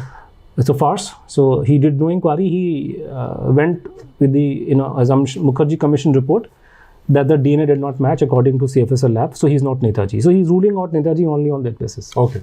And then he has made it's a joke. Okay. A joke and finger. It was not on that scale, but so to speak, there's an inquiry commission. Its name sounds same, but there's a huge difference between Mukherjee Commission inquiry and this is Vishnu Sahai Commission of inquiry. Okay. Very small scale, and he just went by some verbal statement here and there, and he concluded that we do not know who this man was.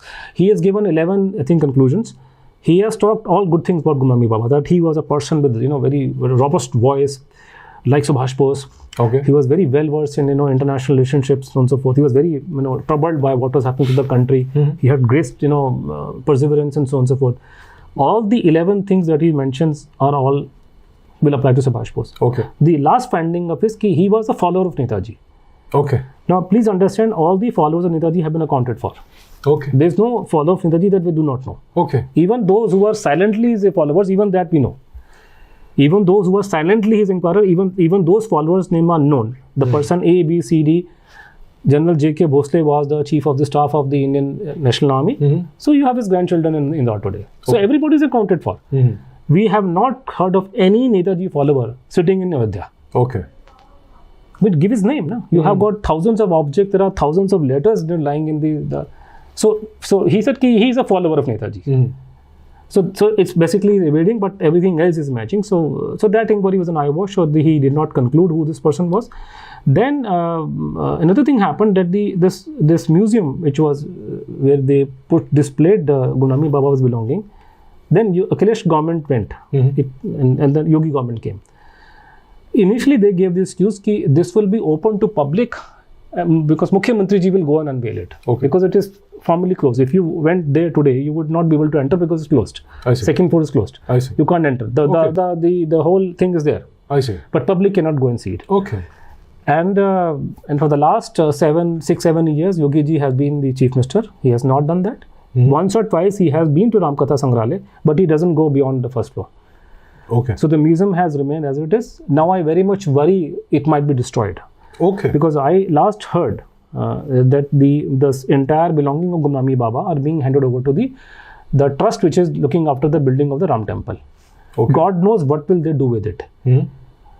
So, but to me, it seems to me they're trying to destroy the stuff because वो हिंदी में है ना रहेगा बांस ना बजेगी बंसरी कि evidence ही खत्म कर दो ऑटोमेटिकली आपका केस उड़ जाएगा.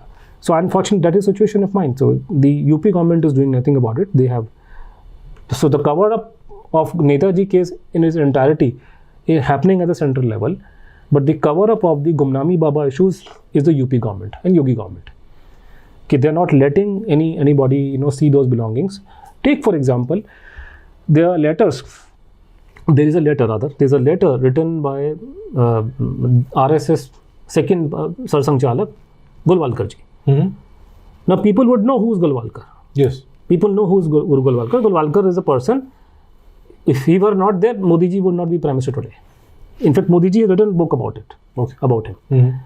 Now the same Golwalkar is writing a letter which is available in this Gumnami Baba belonging to him, and he's writing as if he's talking to somebody who's much above him in everything. Seva mein shatash pranam, I bow before you 100 times. And he's like taking orders from him. So don't people, and there's no curiosity among the BJP and RSS cadre to find out who this man was. Guru Golwalkar ji is virtually seeking orders from him. And that letter is there. It is not there because somebody from the RSS put it. It is there because Justice Syed Shagir Ahmed gave an order. So don't give me those conspiracy theories. There's no RSS link to this case.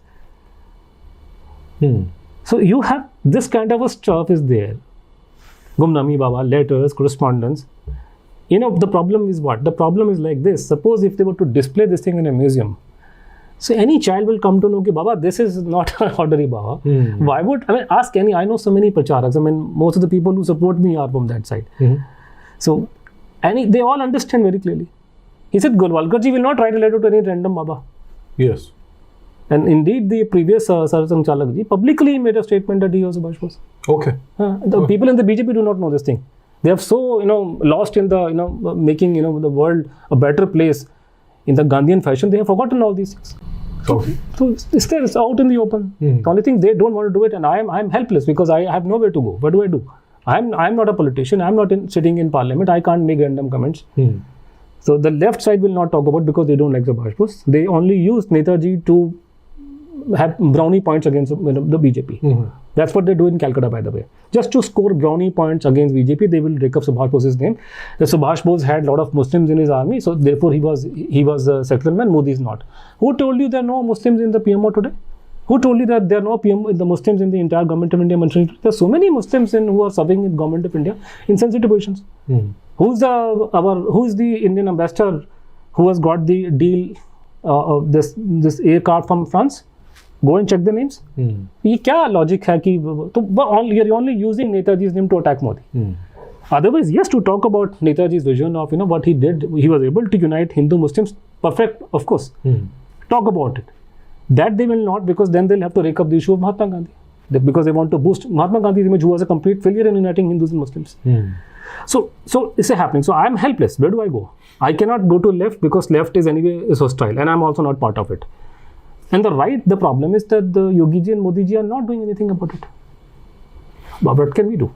All I can do is to pour my heart out in front of Abhijit Chavda. So what are the facts about Gumnami Baba? What do we know about him? What have we uncovered? Gumnami Baba, what do we know about him? That we know that he entered India somewhere in early 1950s.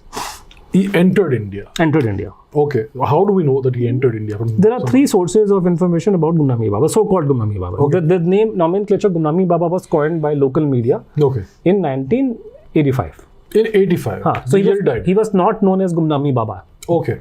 That was not his name. Okay. So he was like, the people who used to meet him, they used to generally address him as Bhagwanji.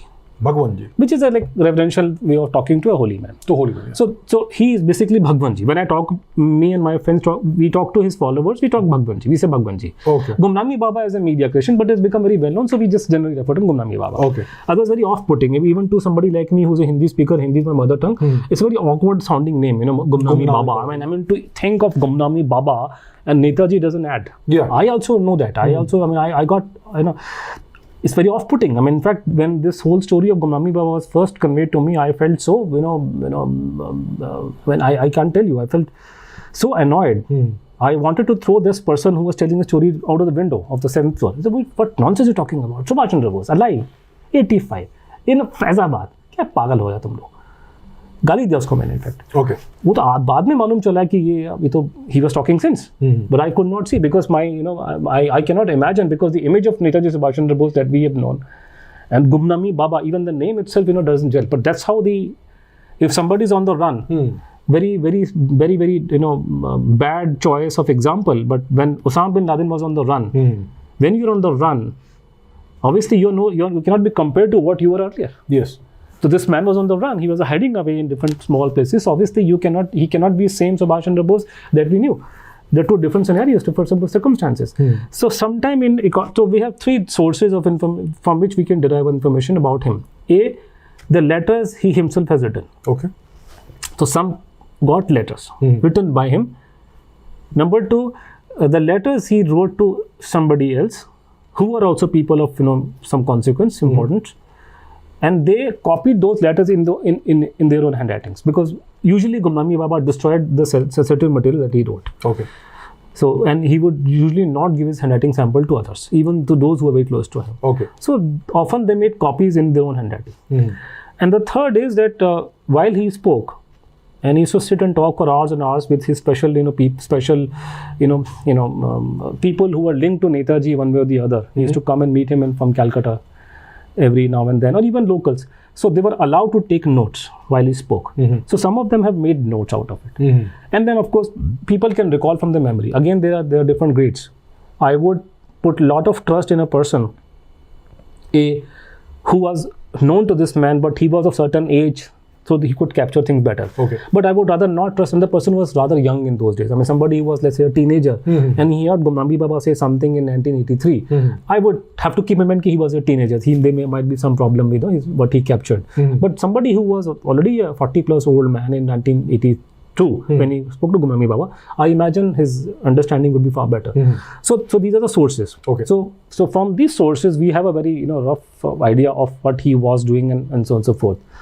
So most of the time what he spoke or he said was so, it was such a high plane, it would get above the heads of people there. They wouldn't understand. They had difficulty following him in a manner like very accented language English he would speak sometimes, so they would understand what he was saying, because these people, most of them were not well versed in English and other things also. And then he would go into deeper details about, for example, imagine a Baba sitting in a remote part of UP and discussing about the North Korean crisis, and talking about Kim Il-sung and trying to tell them how the story started, and trying to and try to show that the Kim Il-sung, the actual person, was somebody else. This person is basically an imposter. Now, this will not get into the heads of people. They won't understand. To discuss Cambodia, Laos, internal problems, what's been happening there, to talk about the drugs, the arms bazaar in Fata region of Pakistan. how the intelligence agencies of the world are operating in Pakistan in terms of how the drugs is being used, and you wouldn't understand, when people living in UP can't understand, comprehend these kind of things. So he was talking like this. Okay. So very little people have captured by way of saying. So from whatever we have been able to understand, sometime in 50s he came back to the country, became very sentimental when he came back. And he entered from the Chinese side through Nepal. Okay. And he came here, and then he lived in an area from Lucknow, in that area, because it was very close to Nepal border. Because he claimed that after he came back here, for about, like, this is a letter written by him in which he's writing in 1963 that ever since the dead, he used to call himself dead ghost, or there were many ways of addressing himself. So dead man was one of the ways to call himself, dead man. He said ever since the dead man has come back, he has gone outside, for 25 times. So he used to keep going out to the Nepal border, and from he would just go, and then he would and he made fantastic claims about keep going back to Russia. For example, he recalled going to see an opera in Moscow with Khrushchev accompanying him. They were given separate enclosure and discussing. So he used to talk about all such things. Visiting France secretly. Obviously, he cannot do it without some kind of a diplomatic cover being given to him. So he maintained that he was always close to the Nepalese border, because from here he would go out. Which is to say, there have been claims of various Netaji sightings inside and outside the country. So if what Gumnami Baba said was true, there must be some element of truth in those sightings. For example, a very well-known lawyer made a statement to the effect that he saw Subhas Chandra Bose in Vietnam in 1970. So why would a person who was a Supreme Court advocate, he would make such a statement? He was an intelligent man. But so I do not know about that particular incident, but a very well-known member of parliament from Maharashtra made a statement about catching a sight of Subhas Chandra Bose in an airport in France. In 1946 or something. Gumnami Baba said it was him. He was passing through and he saw them. So so there are many. So it's if any Gumnami Baba story is correct, then many of these sightings which have been dismissed as as a fiction of imagination, probably they are true. Some of them, if not all of them. I do not know. Somebody the stature of Subhash Bose's elder brother, Sharat Chandra Bose, who is the grandfather of almost everybody we see on TV these days, from Netaji's family. Shogata Bose, for example, Howard professor. So I'm talking about Shogata's grandfather, and he was far more fitter than his grandson to know about this case, because he was a contemporary. Two, he knew Subhash Bose better than anybody else, even in his own family. He was a politician. He was also a member of the interim government for some time. He was a very eminent lawyer. His statue is there in front of the Calcutta High Court. And he himself examined Habibur Rahman for 14 days in his own home. So he knew what he was saying. He made a statement suddenly in 49 that my brother is alive and he's in China, and he will decide when to come to this country. And Gumnami Baba was in China. He talked about being there, and from there he comes to this country. And he is then talking about what I seem to understand, that he was involved in Russian covert operations. He talks about them, doesn't give too many details. Even if it's given, we don't have access to them. So we have got very one dot here, one dot there. So I cannot connect dots. For example, he talks about being in a top secret Russian facility, which was probably on the Chinese border. I think somewhere Russia, China, Pakistan. There's some no man's land. Some area of which Russia, Mongolia, Kazakhstan, China. Something somewhere there. It was like USSR, Pakistan, and China, and there was a huge area which was no man's land. So according to him, there was a Russian secret base there, which Stalin had built, and he was there, and they did a lot of experiments and so on and so forth, and he used to go there and so on and so forth. So he talked about a lot about that particular base. So he talked about he talked about for example, which Baba will discuss the torture methods in China and Russia and compare them. And he discussed, how he said Chinese are far better. They were not that ruthless as Russians were, and how they were doing psychic experiments, the Russian intelligence in those days. Now we have, of course, movies in recent times that you can read somebody's mind, and I think some Hollywood movie came out recently about it.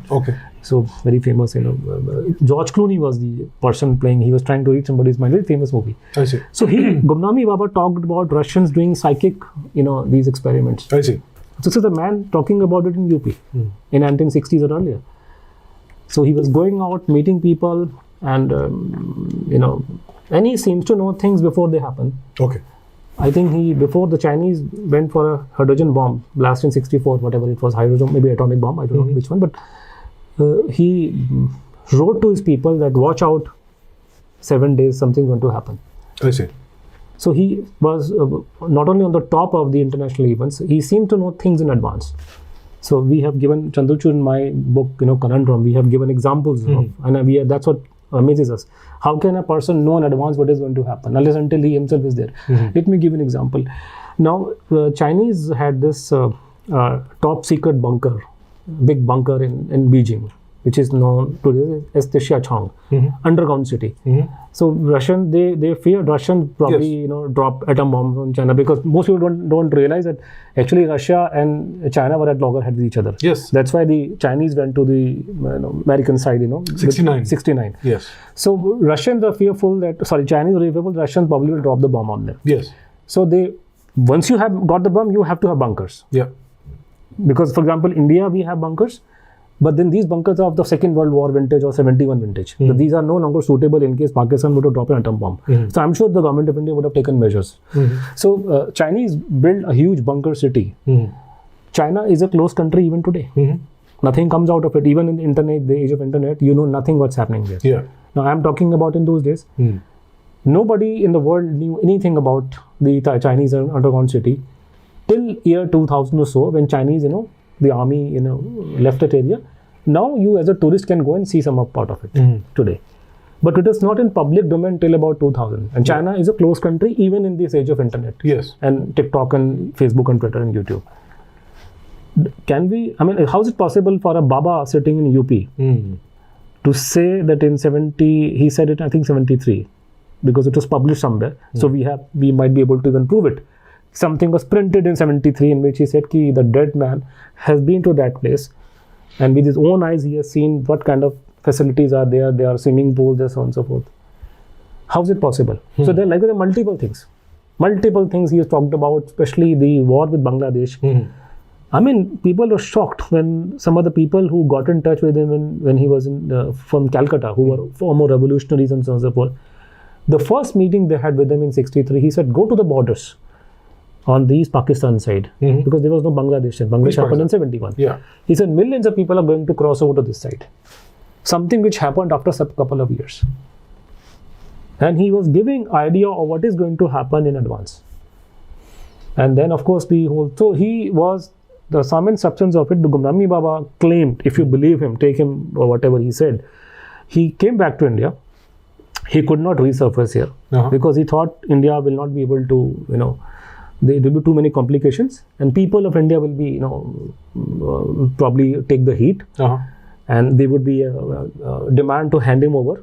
People would resist, and then they pay a price. And India is very poor, being a poor country, could not take. So it's better that he remained under the radar, which he remained.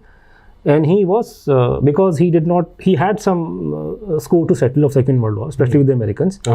And he had he didn't want, and he was thinking in terms of 50, 60, 80 years, because people don't understand. A politician may think in terms of next 5 years, because election to fought. But even our security establishment, you have, of course, spoken to so many people, you talk to former foreign secretary or others, or anybody who's been in a high position, they will think in terms of 20, 30, 40 years. Yes. Because their planning is long term. They are not bound by some election happen every year. So he was sitting and talking and thinking in terms of 100 years from now, what is going to happen, long term. So he will think, and very, very remarkable for a Baba sitting in UP. And one day he asked, for example, which is the biggest misfortune of this country? He asked this question. Then he answered himself. He said, after Kautilya, not a military seer after him for 2000 years. Not to have another Chanakya will doom our country. So he is very concerned with the national security aspect and this concept of ahimsa. He also abhorred that concept. And he says, nonsense, and your national security means your power should be there. And he was very hopeful in those days, 60s, India's time will come, India will rise. And he was very praising, Jewish community all the time. Ki they were, what all that happened to them for 2000 years. They never let go of their faith, which is the force behind their being. He said, likewise, we must never forget where we have come from. So, because in a sense, if you put it that way, he was a Hindu nationalist. Because he talked about, because today, if I say something in favor of Chanakya and Lord Krishna and talk about, Gita's importance, so you will be called an RSS man. So, if you say, this is what he talked about, that we must, he said, that is our identity. We are not Egypt. Egypt is only in name. Yes, all the ancient things are gone. They have no connection to the ancient past or culture. We are the only civilization, both we and China, who have survived. And he foresaw that India will rise on the basis of the India's, this ancient culture and wisdom. And we will come into conflict with the Chinese eventually. Okay. And he talked about the West will become decadent. And they will restrict to their own countries. They will not be able to come out of it. His intention, he I think outlined then, his intention was to ensure that the Western countries do not intervene at least in the South Asia region and this region of ours. Okay. Because in 50, 60, they were doing a big time. Everywhere, they were putting their hands, and all the wars happening here and there, small time wars. Yeah. In fact, one day he recalled, he told people who were sitting in front of him, look, there have been 20 odd, 24 wars. I know which figure, but he gave some figure. He said, there have been these many wars, small time wars in this part of the world after the end of Second World War. Yes. And then he said that America has not been able to win even single of them. And he went on to make this claim that America can fight in Vietnam for 1,000 years. They will not win. If they win, you change my name. Okay. And then he went on to make tall claims about his advising Ho Chi Minh what to do in the war in Vietnam. Okay. He said, you can do whatever you want, but you will never be able to win the war. And in fact, he talked about, and I'm very amazed and shocked about it, because I know nothing about security, and I'm a simple political science MA. I do not know anything about it, but I went through whatever Gumnami Baba said. I discussed with experts. That's what I have been doing all my life. I've been talking to experts. I'm not a DNA expert. So when people say Anuj is making a claim about DNA being wrong, so who is he to talk about? He's a political science fellow. Precisely. But I talk to the experts of DNA. So I'm giving you their opinion, not my own. I'm giving you the experts' opinion. I'm only the mediator in the sense. So don't say that I am doing a degree. So I find it very amazing and incredible that Baba sitting in UP, not me. I mean, I spoke to an expert and he's told me that this is incredible. For example, Gumnami Baba in 1966 talked about his advising Ho Chi Minh to distribute finest form of cocaine and heroin and dump it on the South Vietnam side. The North, the American forces were there, and South Vietnam is backed by the Russians. Yes. And that's why he was there. So according to him, the Russians sent him there to do some mind games. Okay. So he was there, and he describes his meeting with Ho Chi Minh and so on and so forth. In fact, it was very interesting. I mean, it's almost like an old Sean Connery movie of 60s. He secretly visited Vietnam. Ho Chi Minh receives him. Ho Chi Minh shows him his room in the hotel. He goes, and the first thing he does is check for the eavesdropping devices, bugging devices. This is kind of stuff we saw in the old spy movies. James Bond movies. Yes. And this is the Baba talking about it. He said, I checked. There was no such thing in my room. So they know, they trust me. They will not do it. And so he was talking like this and all the time, all these secret thing. And it was almost like a spy master. I mean, if you go by whatever he said, he claimed they did. He said that he told Ho Chi Minh to distribute finest form of cocaine and heroin on the South Vietnam side. And he then went on to make this claim that America can fight for 1,000 years. Today, they are taking drugs big time, and they will never be able to win this war. Okay. I come and discuss with some experts. And one of them tells me, we are totally flabbergasted. How can a Baba say this thing? We did not know all this thing back then. We came to know much later. Eventually, later on, according to this gentleman, François Mitterrand, the French president, he recalled Ronald Reagan telling him that the Americans used some kind of a strategy, used drugs in a battlefield like this in 80s. He said, we were not aware that you can actually use drugs like this in a battlefield. So in a war zone, he's using drugs to the advantage of this particular hour. He said, it's amazing. He should be saying so. Now I know, of course, with little bit of research I've done, that it is towards the late 60s, Pentagon, got the intelligence and reports that there were a lot of Americans who were taking drugs, which is now common. By 72, the American president is informed that 15% of American soldiers were taking drugs in Vietnam. Okay. So if an army, 10-15% people are taking drugs, तो क्या लड़ाई लड़ेंगे वो लोग? Yeah, right. But so this is the point. I may be wrong or whatever thing, but the thing is that this is not a Baba stuff. Clearly. It's not Clear. a Baba stuff. Baba will not talk like that. So my only appeal through you to everybody is to take a very, very objectively take a look at this case. People have been floating theories that this man was planted by IB. I say, please be my guest and open all the files. Now, who's stopping you? That's right. Yeah. And this is very popular. This among some BJP circles. Because they seem to be buying some conspiracy theories floated by some people here and there. That this IB का बंदा plant किया हुआ है. The real person died in Russia, and this was planted by IB to deflect attention from the real thing. I said, right now, BN Malik is not the director IB. Right now तो पंडित जी नहीं है ना. अभी तो आपकी government है. आप निकाल दो फाइलें, पंडित जी को खुला expose कर दो. If Pandit ji has done something like this, that he has planted a fake story of Baba to deflect attention from the Netaji issue, you have a golden chance to show Pandit ji in poorest of poor light. वो कुछ नहीं करते. आप दिखाइए में तो ये this has to be settled. ऐसे ही settle नहीं होगा. This issue will not be settled like this. So just keep on saying. I mean the argument that Anuj Dhar is an RSS agent is not the answer to what I'm saying. Na? So read the book. Forget about Twitter, tweets and Facebook posts. Read the book and objectively tell me where have we gone wrong.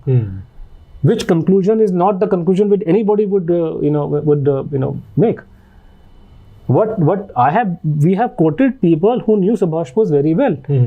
Pabitra Mohan Roy almost died for Subhas Bose. He was in men of INA intelligence. He was given Tamar Patra by Indira Gandhi. Okay. Was he bluffing? Leela Roy has her portrait in Parliament House. She goes and meet him. She was not aware. You are telling me how can Netaji be there? You think Leela Roy did not know? Her grandfather was the district magistrate of Dhaka in those days. Okay. जब हमारे पुरखे जो थे PN की नौकरी भी नहीं करते होंगे उस जमाने में. इंडियंस को कितनी how many Indians were district magistrate in 1800 something? No one. So they were coming from very good background. They knew Subhash Chandra Bose intimately. These are the people who are meeting this person. How can all of them be fooled for 40 years? This man was Subhash Bose. So people should take very objective look at this thing and try to find and giving off the cuff remark, this is an RSS plant, so it doesn't help anything. Now, one question I have is that Subhash Chandra Bose has family in Germany today. Yeah. His daughter lives there. Yes. Her mom was German. She seems to believe that in the plane crash theory. What's the deal with that? The problem with Dr. Pfaff is that she's like, when I met her, this is not the impression I got. Okay. I have met her only once. Okay. So she was confused, I would say that when I met her. Now, the other day, you can well understand her husband is a former member of parliament. She herself is a professor of economics in Germany. When it was conveyed to her on a live television debate that the handwriting is matching, and a private expert is saying, I think she said it's a hocus pocus. Okay. No, handwriting expert opinion is not hocus pocus. Any court of law, even in America today, the expert opinion is taken on record. I am not saying, and people sometimes put in words into my mouth. Anuj is saying because the report of Kurt Beckett, he's Netaji. I am not sorry. I have never said that. I have said there's an eyewitness account, eyewitness evidence, there's a documentary evidence, and there's a forensic report. It is putting everything together. I'm saying he's a Subhash Bose, not because of one report of Kurt Beckett. That's right. Yeah. इतना बेवकूफ मत समझिए मेरे को आप. So it's the entirety. Yeah. Kurt Beckett report is supporting the basic evidence. You ask me, is eyewitness account. It's a jigsaw puzzle. All sorts of pieces of evidence. I have knowing whatever I have known about Leela Roy and Pabitra Mohan Roy. They were not related to each other, but knowing and what they stood for, what they were, knowing their family members, no manner of doubt that they were truthful. They had no reason to tell lies to their own family members. So this is what the whole thing is like this. So you put your questions and queries accordingly and then find out what happened. So has Dr. Pfaff not bothered to see the evidence? No, she has not bothered. She has not read any book with that I've written. And anybody would have given me, tomorrow you can call me and grill me. Today I'm just giving you just randomly, touching different topic. You can tomorrow, Anuj, explain this. I'm most happy to be grilled by 2-3 people if it comes to it. Please, but don't give these kind of stupid comments which they have been giving. Now, so there are multiple problems. So she has behaved, I'm sorry to tell you, in a most undaughterly manner about this issue. She should have been the first one to talk about it. For example, when we talked about for declassification, I know many members in her family. So messages are conveyed to her by other members of her family. I know her cousins, children. So I know her family. From the Indian side? Indian side, of course. She has the Indian family. She has family over here, yes. So everybody's here. She had her brothers and sisters there, and so on and so forth. So I knew them, of course, so there's the communication sometimes happening through them also. Whatever I'm telling them, the cousins are reporting to her, of course. She knows about it, and she understands. We have met her. So she, for example, when we asked for the declassification thing, which is because of me and Chandra, the whole thing has happened, and my friend Mission Netaji, that we made this demand, and because of us, the government has brought this is an entirely different issue, but this is what it is. But being somebody who is wife of a member of parliament in Germany, somebody who's a Westerner, somebody who has been a professor in university in Germany, she should have been the first one to say yes in the name of because declassification is a very common thing in Europe and America. It has become common now in our country, in a sense. She never supported it. Only towards the end, when it became evident it's going to happen. So her problem is that. So she's not being very forthcoming on this issue. She sounds confused. One reason for her confusion is she has a big family, because in India there are many cousins and their families, so on and so forth. The problem is she has been particularly close to one section of her family in India, and this section has been close to Congress party. So my impression is that particular the pro-Congress faction of the Bose family has clouded her judgment by giving her wrong interpretation of the facts and so forth. Because she does not stay here, she's a foreigner, so on and so forth. So that's a problem. Now, Gumnami Baba is a bit complicated. Now, Gumnami Baba, our impression is he did it for this security. He disowned them. He said, I never got married.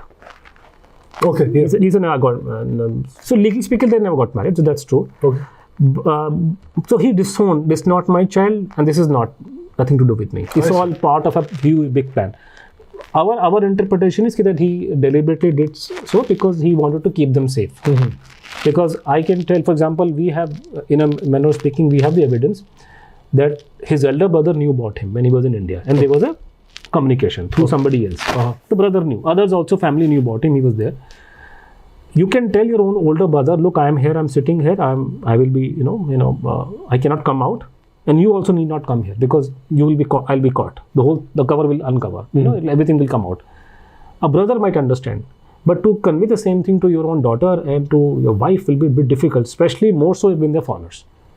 The moment they were to come to this or show interest directly, indirectly, the whole cover will be blown. Yes. This man was hiding away. He did not want the world to know who he was. So for him to make a statement that this is my wife and daughter, and so I think this was a security, measure on his part, that he disowned them, because probably that way he kept them safe. Because I don't see any evidence of the allegation that he has leveled, that it is all part of a big some intelligence network, that even the so-called wife and daughter is also part of it. I see no evidence for that as of now. So I am not willing to buy that theory, but most of the Gumnami Baba supporters buy that theory. I don't, as of now, because I will go by evidence. Right. I will go by the evidence. I will not go by what some people say. So there is this preponderance of the plane crash theory when it comes to his daughter and that side of the family. That can be easily countered because the daughter has also, as I said, has been changing her stand in between about the plane crash little bit. For example, if she's so sure of the plane crash story, the DNA testing for the first time when the government thought of doing a DNA testing, it was in the mid-90s. She was approached by Government of India and she denied. She refused to have a DNA test done. So if you're so sure of DNA, your father's remains, why did you not allow a DNA test? So do we have any DNA samples left of Gumnami Baba? There are the Gumnami Baba. This I'm talking in the context of the Netaji so-called ashes kept in Rinpoche temple. Okay, Rinpoche temple. So what is the deal with that? Yeah. The deal with the daughter supporting the demand. The daughter is so sure of the plane crash story. When she was asked to go ahead for the DNA testing of the remains kept in Rinpoche temple in Japan, she refused. This was in 19. Now she has taken a different tune. I want the test to be done today. But you were silent, you were said something else. Number two, between her and her mother, I would pick her mother because her mother knew far better than she ever did. She was just 2 months old, she is Netaji's daughter, but she never saw, she has no memory of Subhas Bose. Yes. Her mother died in 1996. 96? Yes. Okay. So Amelia Schenkel never believed Subhas Bose died in a plane crash. Her view was, she was given information by multiple people, including people who have there kept as a prisoner in Siberia. Germans came back, reported to her and others. She was of the belief that her husband was last seen or heard in Siberia. I see. So she never supported. In fact, Government of India did its level best to persuade her to support the plane crash story. So Netaji's daughter's view can be easily countered with the view of his wife. Mother never believed the plane crash story, and she is far more credible than the daughter. Okay. Now coming to the Renkoji temple ashes, what is the deal with that? Who's the deal with the the remains reached there. Now there is no return. When did the remains first appear? The according to the official theory, the Subhas Bose died in a plane crash in Taiwan. Yes. They tried the Habibur Rahman, who was the ADC, who was in charge, of course, because he was the only Indian, but others were all Japanese. First of all, the news of the death was kept secret. Yes.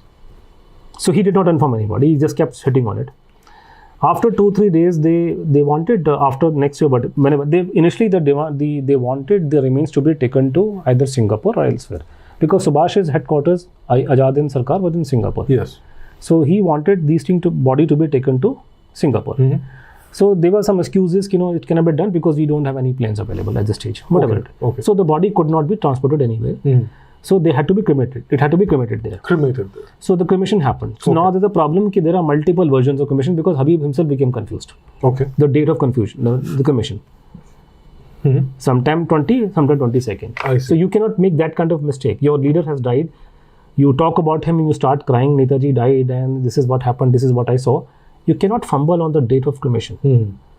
So he fumbled on the date of cremation, and there's a big story behind it because why he did so. Okay. So he was cremated. So we have pictures of Habibur Rahman holding some container in which they are supposedly remains of. There are no other proper details. There are some individuals who said they attended this ceremony. So, but let's assume that there was a cremation. So I don't dispute that. There was a cremation of a body. Okay. According to the evidence and record, this was the body of a Japanese soldier, Ichiro Okura, whose body was passed off as Netaji's body because as part of the cover plan. Okay. There has to be some kind of a body, because there are some photographs of a body covered, no face available. There was a body which was cremated. It was not Netaji's body. A Japanese soldier. It was a Japanese soldier. According to the evidence coming from the Mukherjee Commission, and especially coming from the Gumnami Baba side, Subhas Bose, he himself never went to Taiwan on that day. Was there a plane crash that day? He never went there. No plane crash. He never went there. The plane crash story was planted by the Japanese. Okay. So when you're planting the story, there are elements there. So among the thing, there's also body. So they've taken one photograph. Then there are witnesses who say they saw Netaji's body being taken out, but the face is not visible. Yes. But the story is planted. Some Japanese and Taiwanese were fooled by it, because when you make such an elaborate plan, which you will not take everybody into the secret.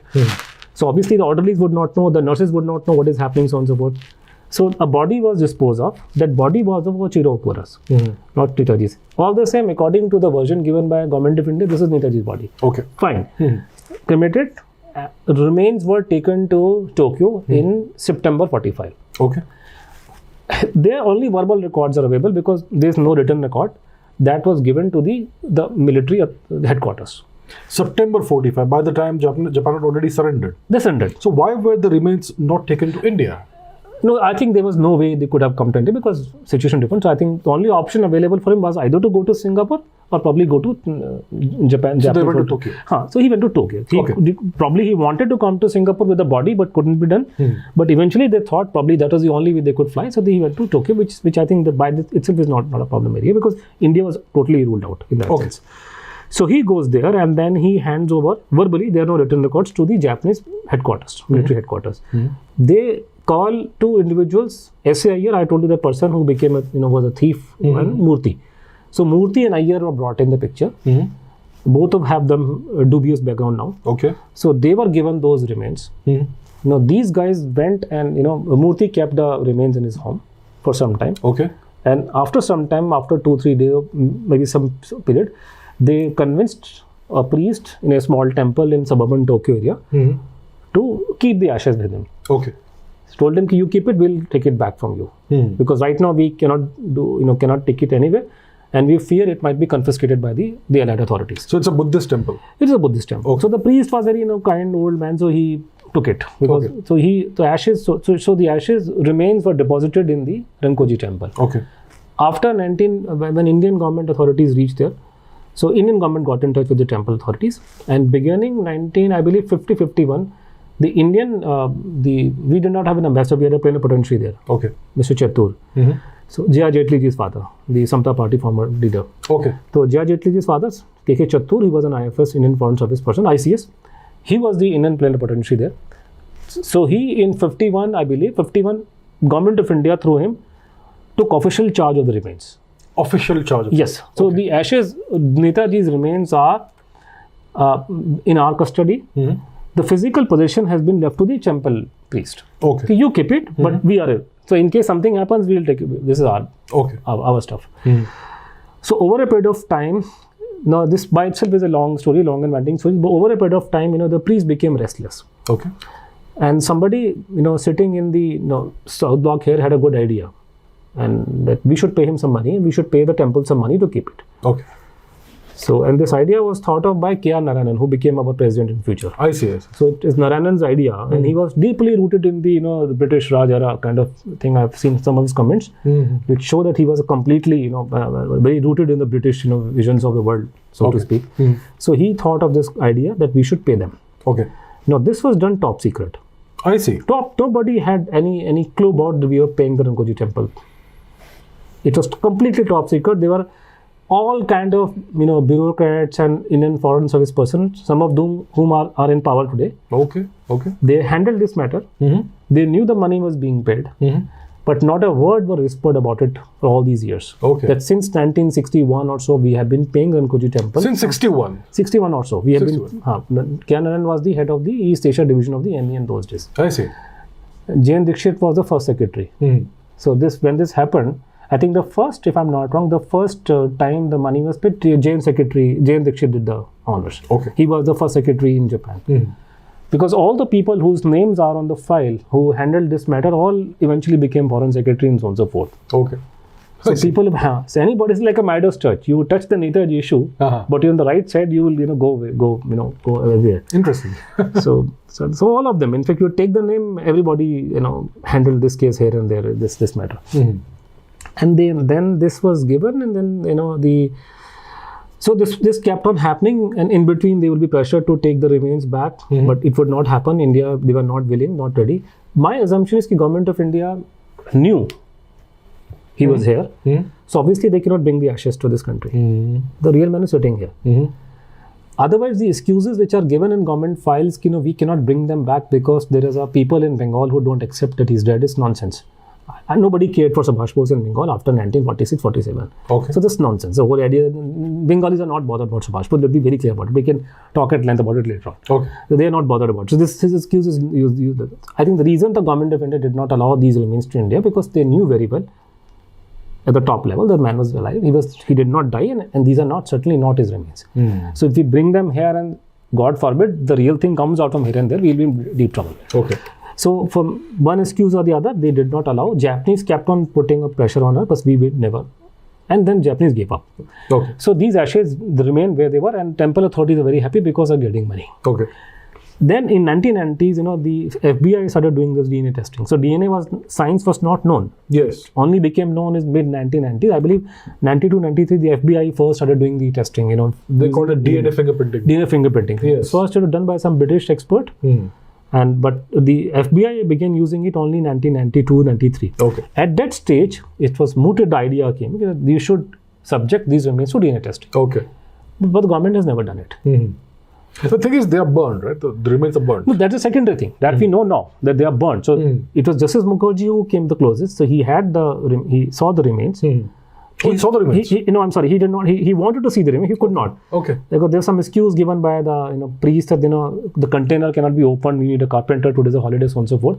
So he said, take photographs and send me the photographs. So he wanted to see. He wanted to see the remains, but he could not because physically. All the same, the pictures were taken by our embassy, and these pictures were then Mukherjee Commission received. There are 15 images, 12 images of the Rinpoche temple remains. Okay. Then he had these pictures studied by the experts. Okay. British, American, and Indian. Lalji Singh was there, and so.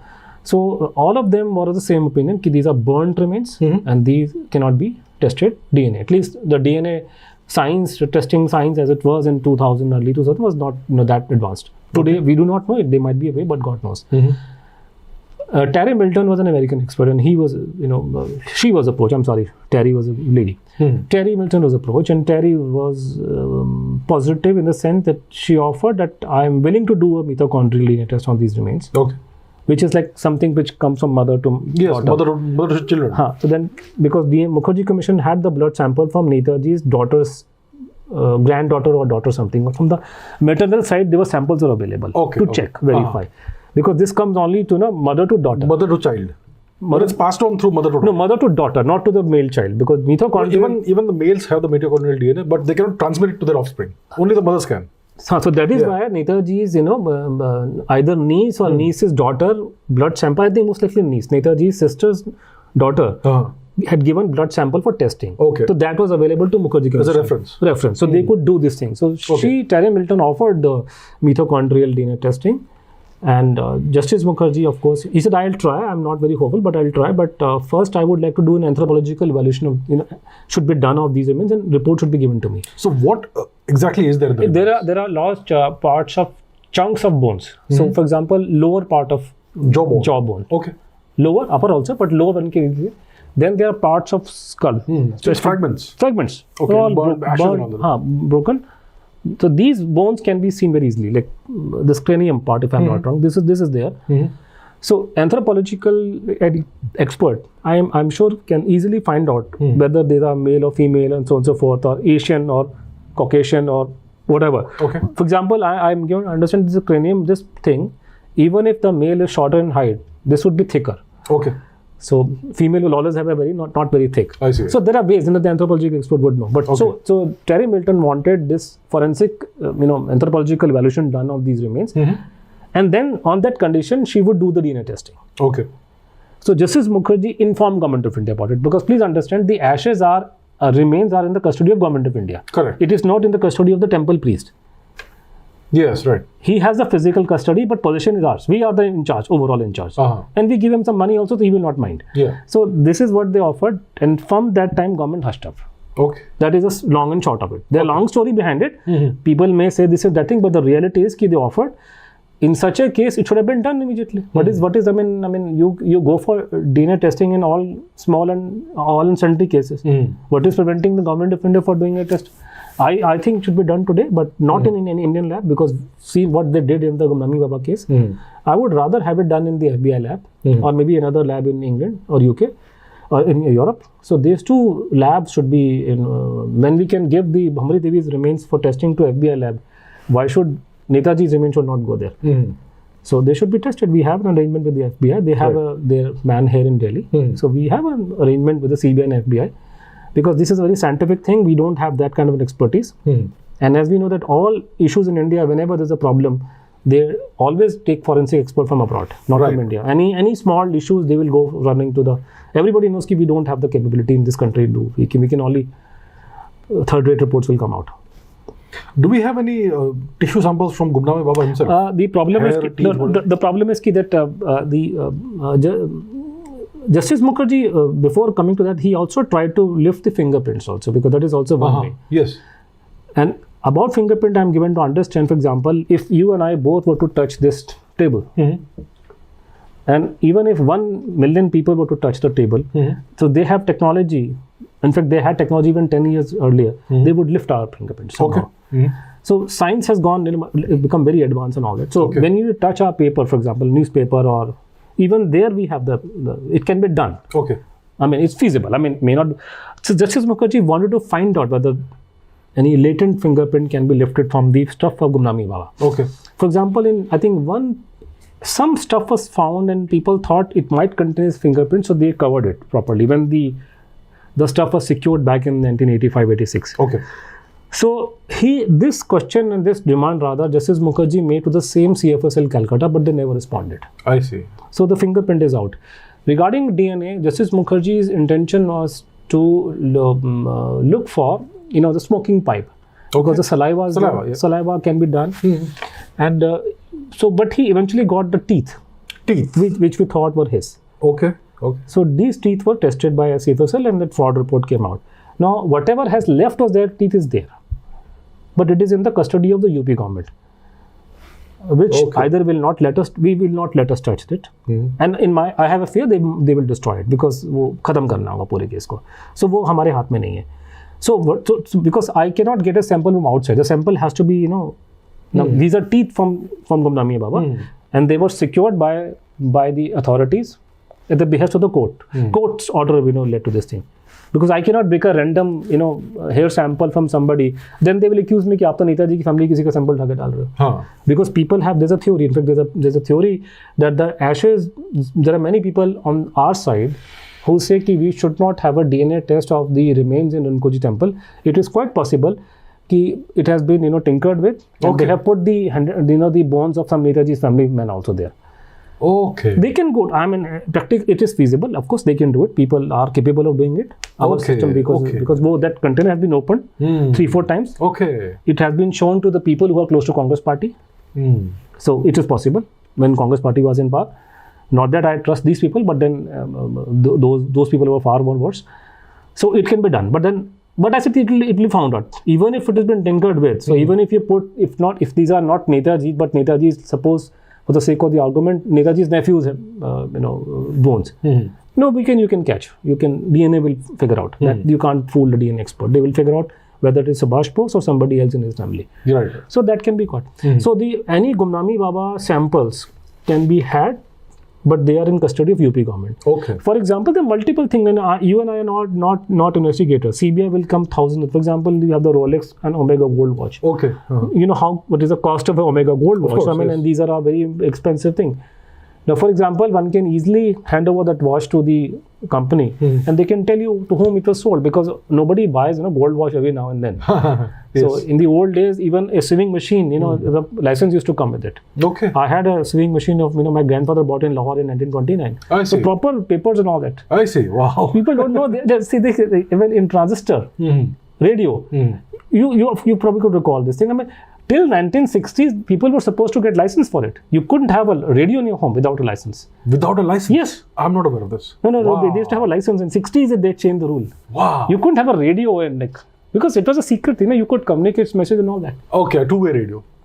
I see. So radios, to get a radio, you had to have a license. It was only, I think, 60s they changed the rule in India. You can now keep this thing in home. Because technology in those is different. It could be misused. So they had genuine security concerns in those days. Right. Radio can be misused to, send signals and receive. In fact, Gumnami Baba did that. He actually brought a radio asked his people to bring it to him because he wanted to, get messages from the other side on a different frequency. Okay.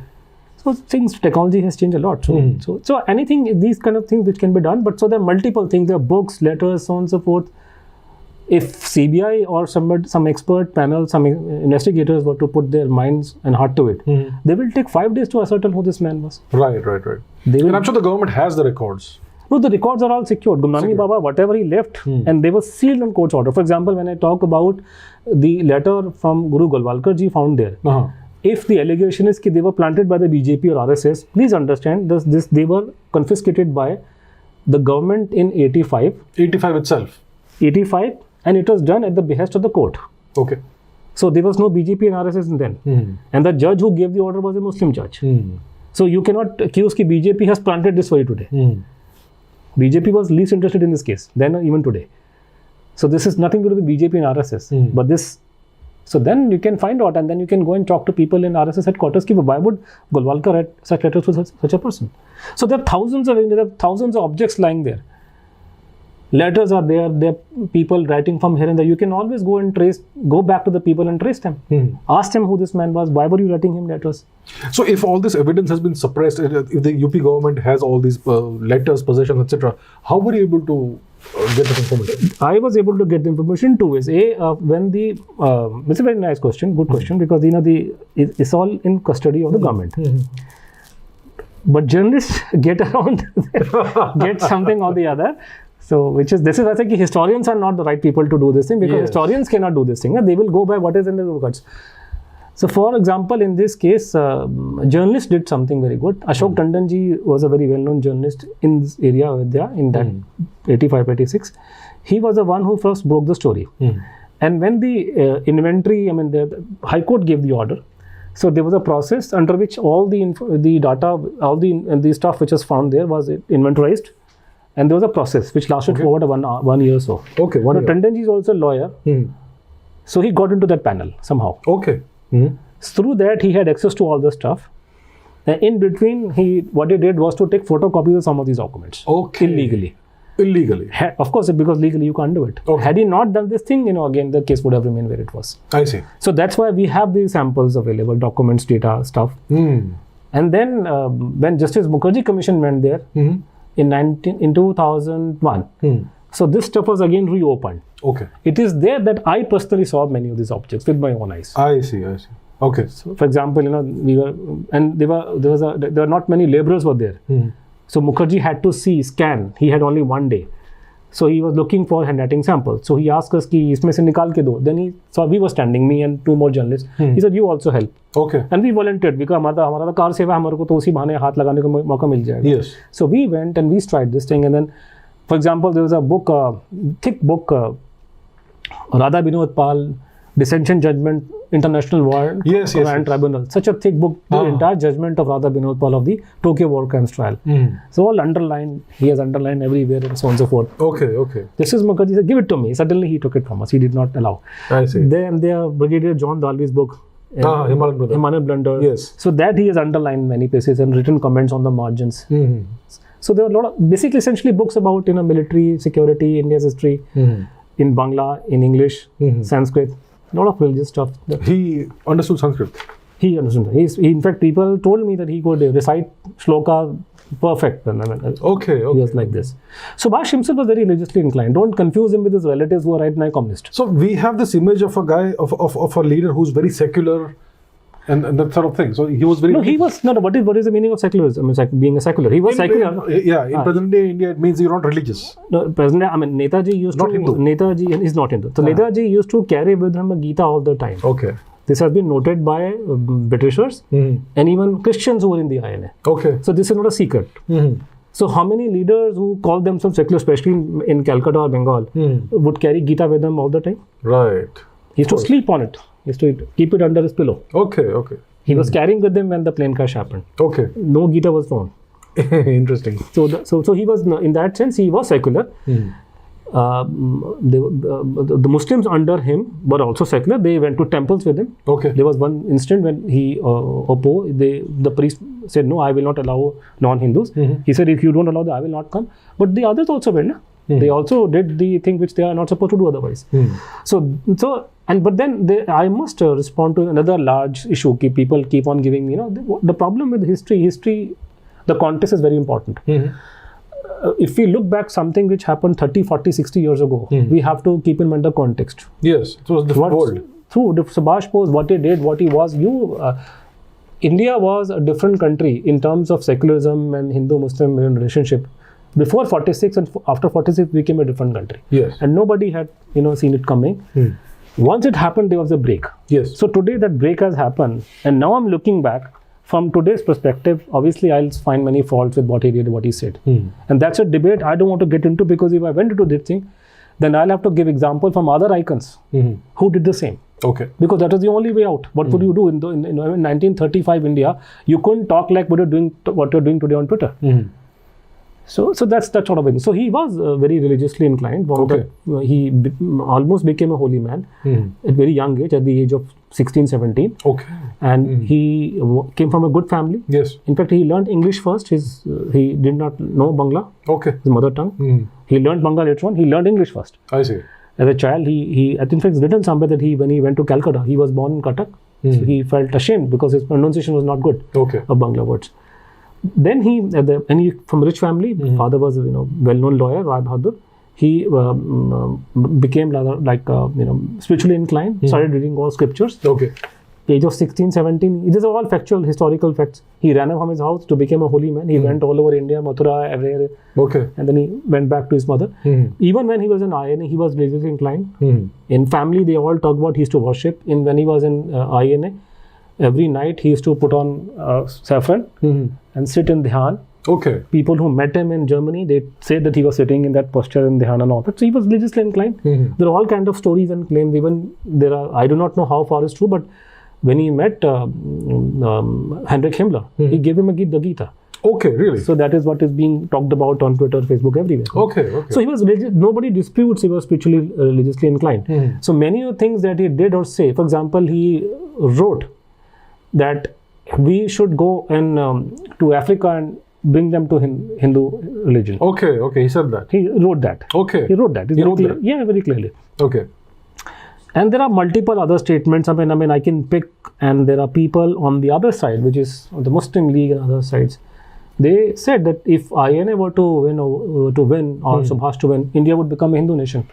Now the problem with me that people pick only one person, they forget. For example, it's like this. Subhas was an umbrella, he's a very big leader. So under him, whom? Like you see the chain of command, in a sense, you have General J.K. Bose, who is the chief of the staff of the INA. So J.K. Bose is the direct descendant of Shivaji Maharaj. Immediately below Deputy Chief of Staff is Habibur Rahman. Right. Habibur Rahman unfortunately had to go to Pakistan. Yes. It was not his choice. I must repeat, I must tell you, it was not his choice. Not his choice. How so? No. The family were killed here and so on and so forth. So he had, the poor man, no other choice. He didn't want to go, but he was forced to go. Okay. But that's a different matter altogether. But he went. So but he went, that's what. But it was not his choice. The poor man could not have done anything but to make it because his family were getting killed here. Okay. He went there, he became part of an enemy country, so on and so forth. Now, another good buddy of Habibur Rahman was P.N. Oak. Okay. P.N. Oak of the Tejo Mahalle, who was very favorite of the right-wingers. Okay, the writer. Yeah. The and P.N. Oak was very fond of Habibur Rahman, by the way. Okay. He spun all kind of conspiracy theories, but he saw none in the Netaji death mystery because he believed his friend Habibur Rahman. I see. Supported him till the end. Habibur Rahman is correct. Okay. The same man spun all kind of, stupid conspiracy theories. I agree. He never uttered, he supported Habibur Rahman. So under Netaji, there were all kind of people. One INA man went and became part of Pakistan. Another INA man became part of the Indian government. One INA General Kiani was part of the government of General Ziaul-Haq. One INA man was part of the Lal Bahadur Shastri government. He was a deputy defense minister. And one INA man joined Hindu Mahasabha. Okay. So under him, there are all kind of people. So if the argument, the logic is ki because Habibur Rahman was with Subhas Bose for about 1 year, and later on Habibur Rahman he became Pakistani, and he was part of the Pakistani army which attacked Indian government, and therefore Netaji is blamed for it. I'm sorry, the entire Indian army, Pakistan army came out of the Indian army. Absolutely, all of them. So then all of them are basically ours only. They were all loyal to the British. They all trained together. And then they are attacking us. So you cannot, if you want to give me example of Habibur Rahman, I'll give example of P.N. Oak. So Subhas had different priorities, different time constraints, and he was operating in a foreign country. People do not know. I mean, he was not flying out of an Indigo flight, and he did not have that kind of visa. Different world altogether. Yes. He did not have. In fact, Gumnami Baba has talked about it. He said he did not have much choices. He had to make with whatever was available to him. Yes. And he wrote very clearly, whatever I did or said in those days was suitable for that time. Right. He clarified this thing. Whatever I did, said was suitable and given in the opportunities I got. When Subhas Bose, Netaji, people don't realize this thing. For example, the story of Gandhiji is being called father of nation. Gandhiji was known as Bapu. Yes. Now Subhas Bose opened his heart about Gandhiji when he left his country. Okay. Even earlier here he has written, in writing left notes, if India were to follow Gandhiji, it will go into ditch. Okay. He's made it very clear about it. He does not like him. But obviously, he was openly not saying thing because Gandhiji is a very famous, and there were different times. This is not Twitter era, and Gandhiji was his father's age. When he left his country in 41, and he reached Germany, he wrote a letter to Rash Bihari Bose, which deliberately historians ignore. Because when he gives his actual appraisal of Mahatma Gandhi. He said, I've defeated him twice. He will never support us, and he will always compromise with the British. He's made it very clear about Gandhi, what he thinks of Mahatma Gandhi. I see. He will always compromise with the British. He will just make a show of support, and they will withdraw. Run him down like in a couple of paragraphs. Gandhi will never support us, and his era has come to an end. We have to fight our own. Then he writes that for the sake of political expediency, sometimes we'll give him some, as a political maneuver, the word he has used, there is maneuver, political maneuver, sometimes we will praise him. It was a political jumlebaji. Right. You have to praise him. But what can you do? Then he reaches Southeast Asia, Japan controlled that area. Unfortunately, fortunately, this entire system that came into his hand, the Indian Independence League, the entire paraphernalia was built by Congress overseas. Yes. So people who were supporting him, many of them essentially were Congress party supporters. They were supporters of Gandhiji. Okay. So now to win them over, He has to make concessions. Yes. He did not like Gandhiji, but he had to take support. And you're outside the country, and he had a priority that he has to fight the British. These people are helpful. So he made that thing, okay, fine. So in that context and time and place, when he's addressing, he's making propaganda broadcast to bring people around, message. So when he's saying Bapu, he will English mein, he's the father of nation. He used that jumla. And the thing about the government of India and others all talking, whenever they talk about Gandhiji, they always bring example of Subhas Bose said so. Yeah, this is the point that people make often. Everywhere, even the government. But they don't follow anything that Subhas Chandra Bose said in his life. So Subhas Bose is relevant to you only when he called Gandhiji father of nation. The other things he said, you don't follow those things. So Subhas has said many other things about Gandhi also. Do you please follow those also? Indeed. And take other things also into concept. Because Subhas's importance is but, if you see from the point of view of the average Bengali intellectual, use his name to promote Mahatma Gandhi, which is a brain icon. Gandhiji was called father of nation by Subhas Bose, so it justifies my Gandhi Bhakti. So that is the idea. And because Subhas Bose had many Muslims, with him, and Modi is not secular. And they don't understand that Modi ji also has a lot of Muslims under him. So this kind of situation has built up. So time, place, context. So Subhas was like an umbrella. This is another problem I have with some of these debates. I do not want to enter into this thing because it will not help me. It will be not helpful for our cause because my focus is entirely different. People don't understand the difference between chalk and cheese. You cannot compare Subhas Chandra Bose some Tom, Dick and Harry. Yes. Anybody who makes a claim that Subhas Bose said something which was not right, that person should be asked to name his or her icon first. Give me the name of the one you revere, admire. Somebody writing books cannot be compared to somebody who ran an entire government. Yes, right. Have a sense of proportion. You're right. Somebody who addressed a gathering in a remote part of Maharashtra cannot be compared to Subhas Chandra Bose, who went and met Hitler, who met all these people, got things done. And most people don't understand this is not 2023. Yeah. Some of the people that you're talking about and you have made them, so big, they did not even have the gumption to go and talk to a guard in Germany in those days. How many Indians were able to go to Germany and talk to, So Subhas Bose went to Germany. He was able to get a meeting with Hitler. Then he went all the way to Japan. He was essentially, from what I understand, because you must talk to Chandra Churghosh, he will probably be able to throw. But little I know, when he left this country, his intention was to get Germany to, Russia to support us. Russia, okay. His aim was Russia because Russia was close, next door neighbor. So when Russians were not willing to help, but they helped him to go over to Germans because Russia and Germany were not at war at the time. So then he again was thinking in terms of coming together. But then once Germany, invaded this thing, then I mean, you will feel proud when you see those minutes of discussion and what he's telling people there openly.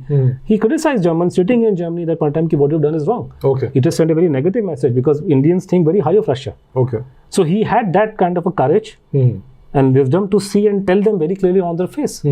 How many people, and you're comparing that man with somebody who's, giving lectures here and there in small villages. And you compare blowing out of proportion. Right. Have sense of proportion. I don't want to demean any other freedom fighter, but fortunately, Subhas Chandra Bose's stature is something cannot be compared to anyone.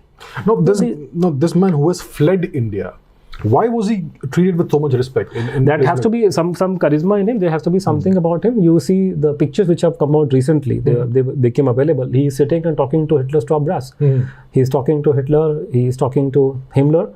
Himmler is showing him around, taking him on a ride on a car and all. I mean, these people like a head of state. I mean, these people were were the most powerful people of that time. They had overrun 5-6 countries. If I'm not wrong. Yes. They were the most powerful, ruthless. They had killed millions of people. What did they have to gain from an Indian who was a fugitive in the country? Yes. So there must be something special about Indian. The concept of body language was not there earlier in our country. Now, please apply those rules of body language. You see a very famous picture, you'll Google search, you'll find about Himmler and Subhas Bose meeting and talking to each other. Just see the body language. Right. There must be something about Subhas Bose. This is not Narendra Modi 2023 who has the power and clout of the entire India behind him today. That's why our Prime Minister goes abroad today and he exudes body language because the country is powerful. It's not that Narasimha Rao was not capable. Narasimha Rao, the poor man, could not do this much because the country was not that powerful that in those days. So the thing is that Subhas Bose is a fugitive who will be, killed like a fly next minute. The way he conducted himself, talked to those people, and you read the transcript of his discussion with Hitler. Okay. He told him on his face that you don't tell me I know what to do and so on and so forth. Very, very, diplomatically, it takes a lot of courage and wisdom to do so. Nobody in India had that sort of a reach, or I said that giving lectures in some remote area and talking big things about doing this, that is simple. Right. But doing exactly running government, people make stupid draw parallels. There was another government which was formed earlier, Raja Mahendra Pratap. Hey, Baba, it was on paper. Having something on paper and having something functional running in the real world. Yeah. Thousands of people. There's a Jahad bank. There's an intelligence service. There's an army. उसमें department चल रहे हैं, उनका land है, सब कुछ है. Yes. Fully functional government recognized by 6-7 countries, including Ireland. Ireland. De Valera was keen on Subhas Bose.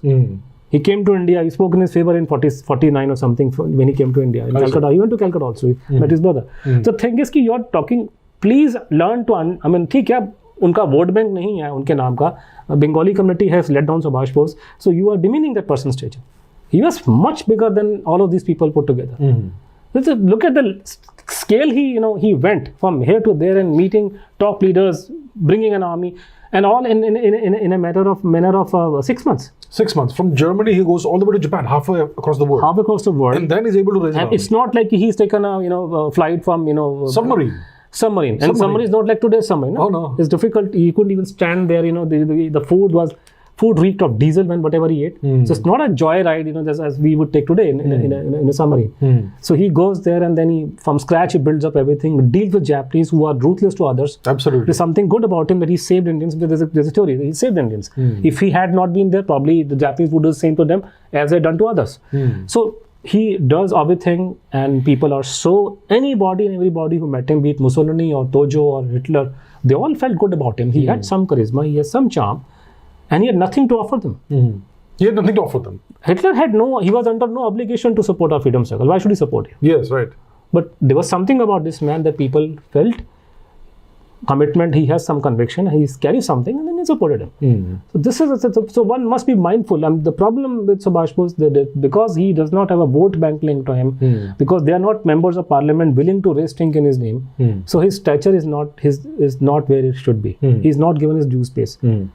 All and sundry people are given so much importance, but he's not. Right. So that's what I even recently, as far as I remember, all said and done, so many good things Modi ji has done. When the new parliament was, unveiled, I don't find a reference to Subhas Chandra Bose anywhere. I see. Okay. I don't see that anybody referred to him. Without him, you would not be free. You would be very happy continuing as a dominion status. First of all, people don't know difference between dominion status and free country. We were a dominion state. We were a dominion of England from 47 to 50 at least. 50, right? At least 50. At least. As far as you know. As far as I know. I have some doubts afterwards. Okay. Because we had the Firangs working as a chief of Indian Air Force. Until 58 sometime? 58, the Navy chief. And they asked me, why did not he come out? You expect him to come out when your armies, your forces are controlled by the Britishers. Right. Until 58. 58. Yeah. And Karyappa was as good as an Angrez, by the way. Okay. He was a Firang. If you see his videos and all, he was a Firang. Okay. 100% Firang. When the late queen got married, Elizabeth, so they collected money for her. Really? Wow. Indian army officers. She was a monarch. They fought in the name of her father. And this is in 47, after independence. After independence. Yeah, they collected money and they gave her a gift. I believe V.N. Naipaul wrote when he visited India after independence that the Indian army would still have the portrait of Queen Elizabeth on the wall. Yeah. So I've given example of Karyappa. This is post for independence. Yes, right. After transfer power, she got married. So never mind the conditions we were in. They collected money and gave her a gift. Right. They said, I'm quoting these as papers. Government of India also gave her a very expensive gift. The necklace was given with diamonds and all that. Hadn't they looted enough from India? No, but they are. So that's why we're not asking them to. People keep talking about India asking the British to return the Kohinoor. Why would we have never asked them? We have never. Why should we care? I mean, we have given them so much. Yes. The entire bill for the Second World War was Fought by India. By us. Yes, that's right. It was not our war. It was not a war at all. So Subhas Chandra, one of the criticisms you get from about Mr. Bose, especially from the West, is that he was part of the Axis powers. Yeah. He worked for the Axis. He collaborated with them. When the statue was unveiled, that thing was reopened. So is this something that would tarnish his legacy, that he worked with It would, Hitler? in a sense, because the world goes by that line, the Western world. In fact, our own elite class, in fact, the editor of Hindu, she also same. Axis collaborator. Same thing. She said exactly same thing. I mean, she probably was more, ruthless than the people in the West. I see. So people are here, like they will talk like this. So at that time, it was not known what the Germans were doing, right? No, let's forget about that. Even if they knew. I mean, today the West is calling Putin a war criminal. Yes. To us, he's not. He's not. Russia has stood by us for all these years. When I'm talking to a foreign country, a foreign nation, I am only concerned in my own country's national interest. I am not concerned with what they are doing in the. In fact, Panditji also stated something to this effect after independence. We were pally with all kind of dictators for all these years. I mean, we had till recently an embassy in North Korea, and our embassy website, I believe, it was there because I think during the COVID they shut down for whatever reason. But we had a full-fledged embassy in North Korea, and the statement on the embassy website was that we have shared values with them, with North Korea. Okay. So what shared values do we have with the North Koreans? National interest. What shared values did the Americans had with the the Saudis? National security, national interest. That's what it was. So India's aim was like, this is one point where Subhas Bose and Gandhi came into clash. Okay. Subhas Bose, Gandhiji when the World War happened. So he met the Viceroy Linithgao here, and he told Viceroy that in this war we are with you, in a sense, and that my aim is to bring peace for the entire mankind. That is the aim of Gandhiji's life. Okay. So you would just see it very clearly. Every Gandhian worth his name, today or yesterday, their ultimate aim is the world peace, which can never happen. No, whether it happens or not, but that is their aim. Okay, it's their aim. You Stated aim. take any Gandhian, whether he's in BJP or Congress or wherever, today or yesterday, tomorrow, the ultimate aim of all Gandhians is to bring peace of the mankind. World peace. World peace. Okay. Like John Lennon sang those songs, so they keep on repeating, John Imagine. Lennon, Imagine, and all we are saying, give peace a chance. Yeah. Somebody was saying it yesterday, actually. I see. Gandhiji, this is the only way. So Gandhiji was not for the peace in India, for the internet, and that was a aim higher than the India's independence. Subhas Bose, on the other hand, was very narrow-minded. He was thinking only in terms of India first. Indian interest. India first. Yeah. I am concerned with my country's freedom. Gandhiji and Gandhians stand for the international peace. Okay. Now, the Jumla of international peace sells a lot in the Western countries. It does. Yes. Especially, John Lennon sings all those, songs. He doesn't care a hoot about his own family and child. But he's very much keen about world peace. So these are very fashionable things, which fashionable words. And you are like, I do not know, I have not followed any of this Miss Universe contest, but I saw initial days, many years ago. Every time the contestant was asked, what would you do, when you want to be? So they would talk about either becoming Mother Teresa or some kind of a journalist. Okay. And I know that they will all end up becoming models and, they will become film actresses. Yes, that's right. Why? But that is a jumla which That's says, what works, right? It works. It's a hogwash, but if everybody likes to hear, world peace should be there when you go to, these flashy, these high society parties. It's very fashionable to talk about these things or bringing, peace for mankind. No, we have an added, this thing. We have been, as a country, deprived of a Nobel Peace Prize. It was deprived. Gandhiji was not given. Yes. Panditji, 11 times his name went. He was just not given. Oh, I see. 11 times. 11 times Panditji's name went. Okay. Nobel Peace Prize. I saw a file in UK, British Archives, in which there was a passing comment, but it was very relevant. It's MI6 record. MI6 record. It says that that the Nehru thinks that the British hand is responsible for his not getting the Nobel Peace Prize. Okay. I see. So that is there. So the thing is, but this has got into our system, body politics. Our leaders feel they have been cheated. We deserve the Nobel Peace Prize. In 1940s, when Gandhiji was still living, there was a report, I think in one of the newspapers, that they got some inside information. Gandhiji is going to get the Nobel Prize this year. Okay. So we got that close. Okay. So we never got. So Gandhiji. So this pain has lingered on. Okay. Okay, we haven't got the Nobel Peace Prize and we deserve the Nobel Peace Prize. Okay. So Indian leaders, all of us whoever becomes a big leader, they all talk in terms of world peace. They think this is the best way to get that Nobel Peace Prize. So that is a thing, right? And that somehow directly indirectly is behind their, and they think they cannot get a Nobel Peace Prize without talking about Gandhiji. You talk about Subhas Chandra Bose, you will not be fit. But if you want to get that award, coveted award in Oslo, Norway, and all that, you have to talk about things which are sellable in the West. Yes. So this is the most sellable idea. You talk of world peace. It is very nice to talk to.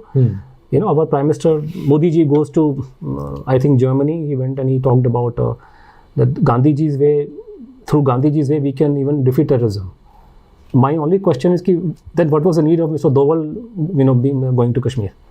If Gandhiji's path can resolve can tackle terrorism, then we might as well send all the people from the Congress party to all these places and tackle everything. I've been asking for last so many months that ever since the Ukraine war has happened, we must send the Gandhians there. They have such a marvelous capacity for great opportunity for them. They have conflict resolution I keep reading this Gandhian literature and they keep on telling us this is the only way. Okay. And they have done so in past. If you can convince the British Empire to recede from India, Russia is nothing. These things are more minor things.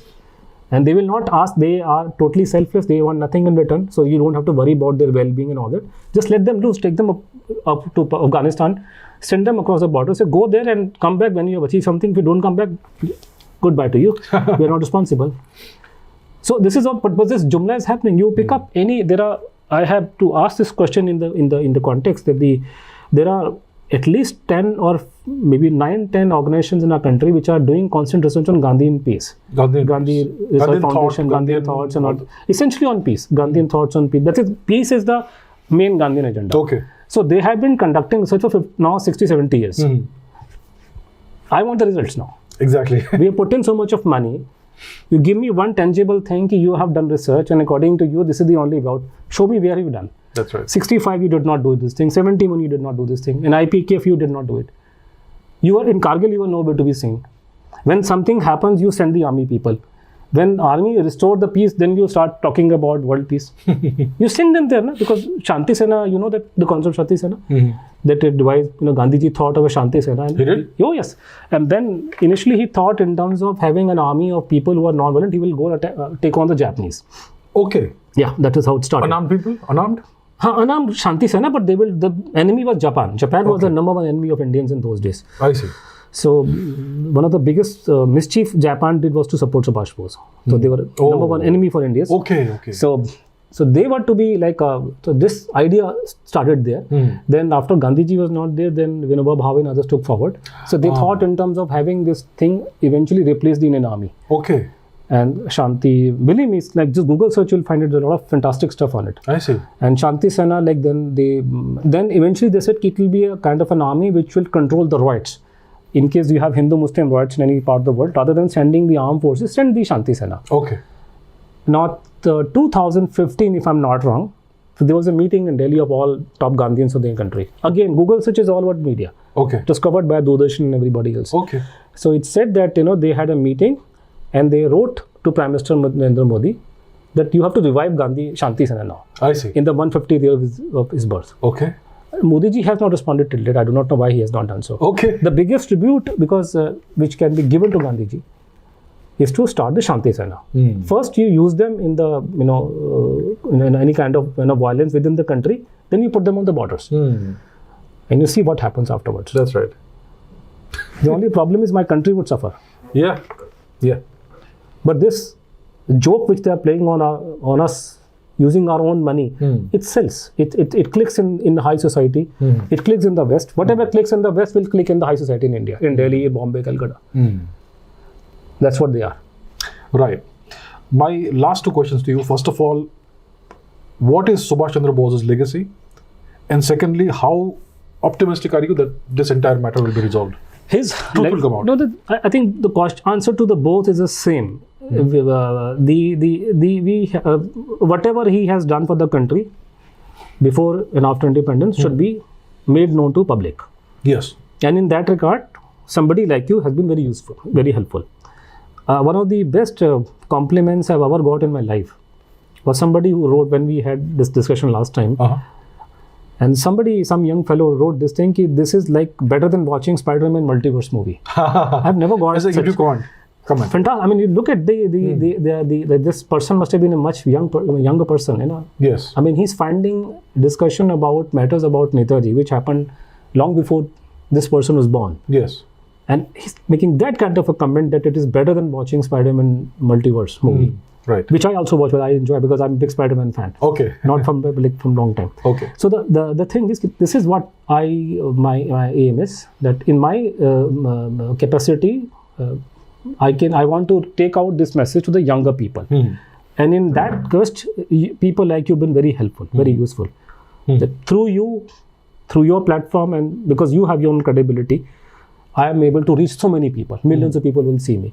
And once we have made the younger people aware of the contribution of Subhas Bose, what he did for the country. Yes. Because I have almost no expectation from government. If they will do something, it will be a top secret plan. If Modi ji plans to do something about Netaji issue, I have great hope for him, because all said and done, he has done things for us for which we praise him like anything. But insofar as there are two agendas we have. Public and the government should recognize that he played the most pivotal role in our freedom struggle, yes, which Clement Attlee very clearly stated when he was here in a private discussion. And the second thing, that the story plane-crash is wrong and he was here. So these are the 2 points on which I am convinced, and I would like these to be formally and officially confirmed. I have, as of today, given the things before me as I can see, as far as I can see. Unless something unexpected happens and Modi ji does something in the last minute, there is no scope of these things happening in near future.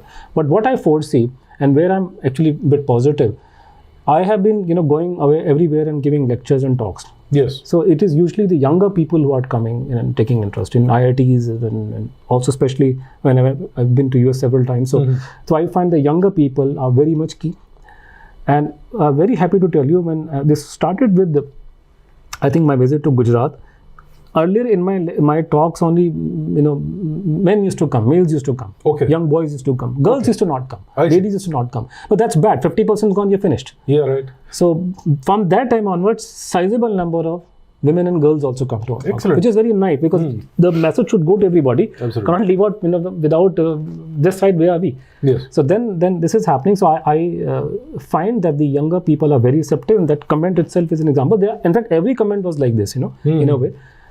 In this age and time, in a country which has no sense of history, people have forgotten in Delhi what happened 5 years earlier.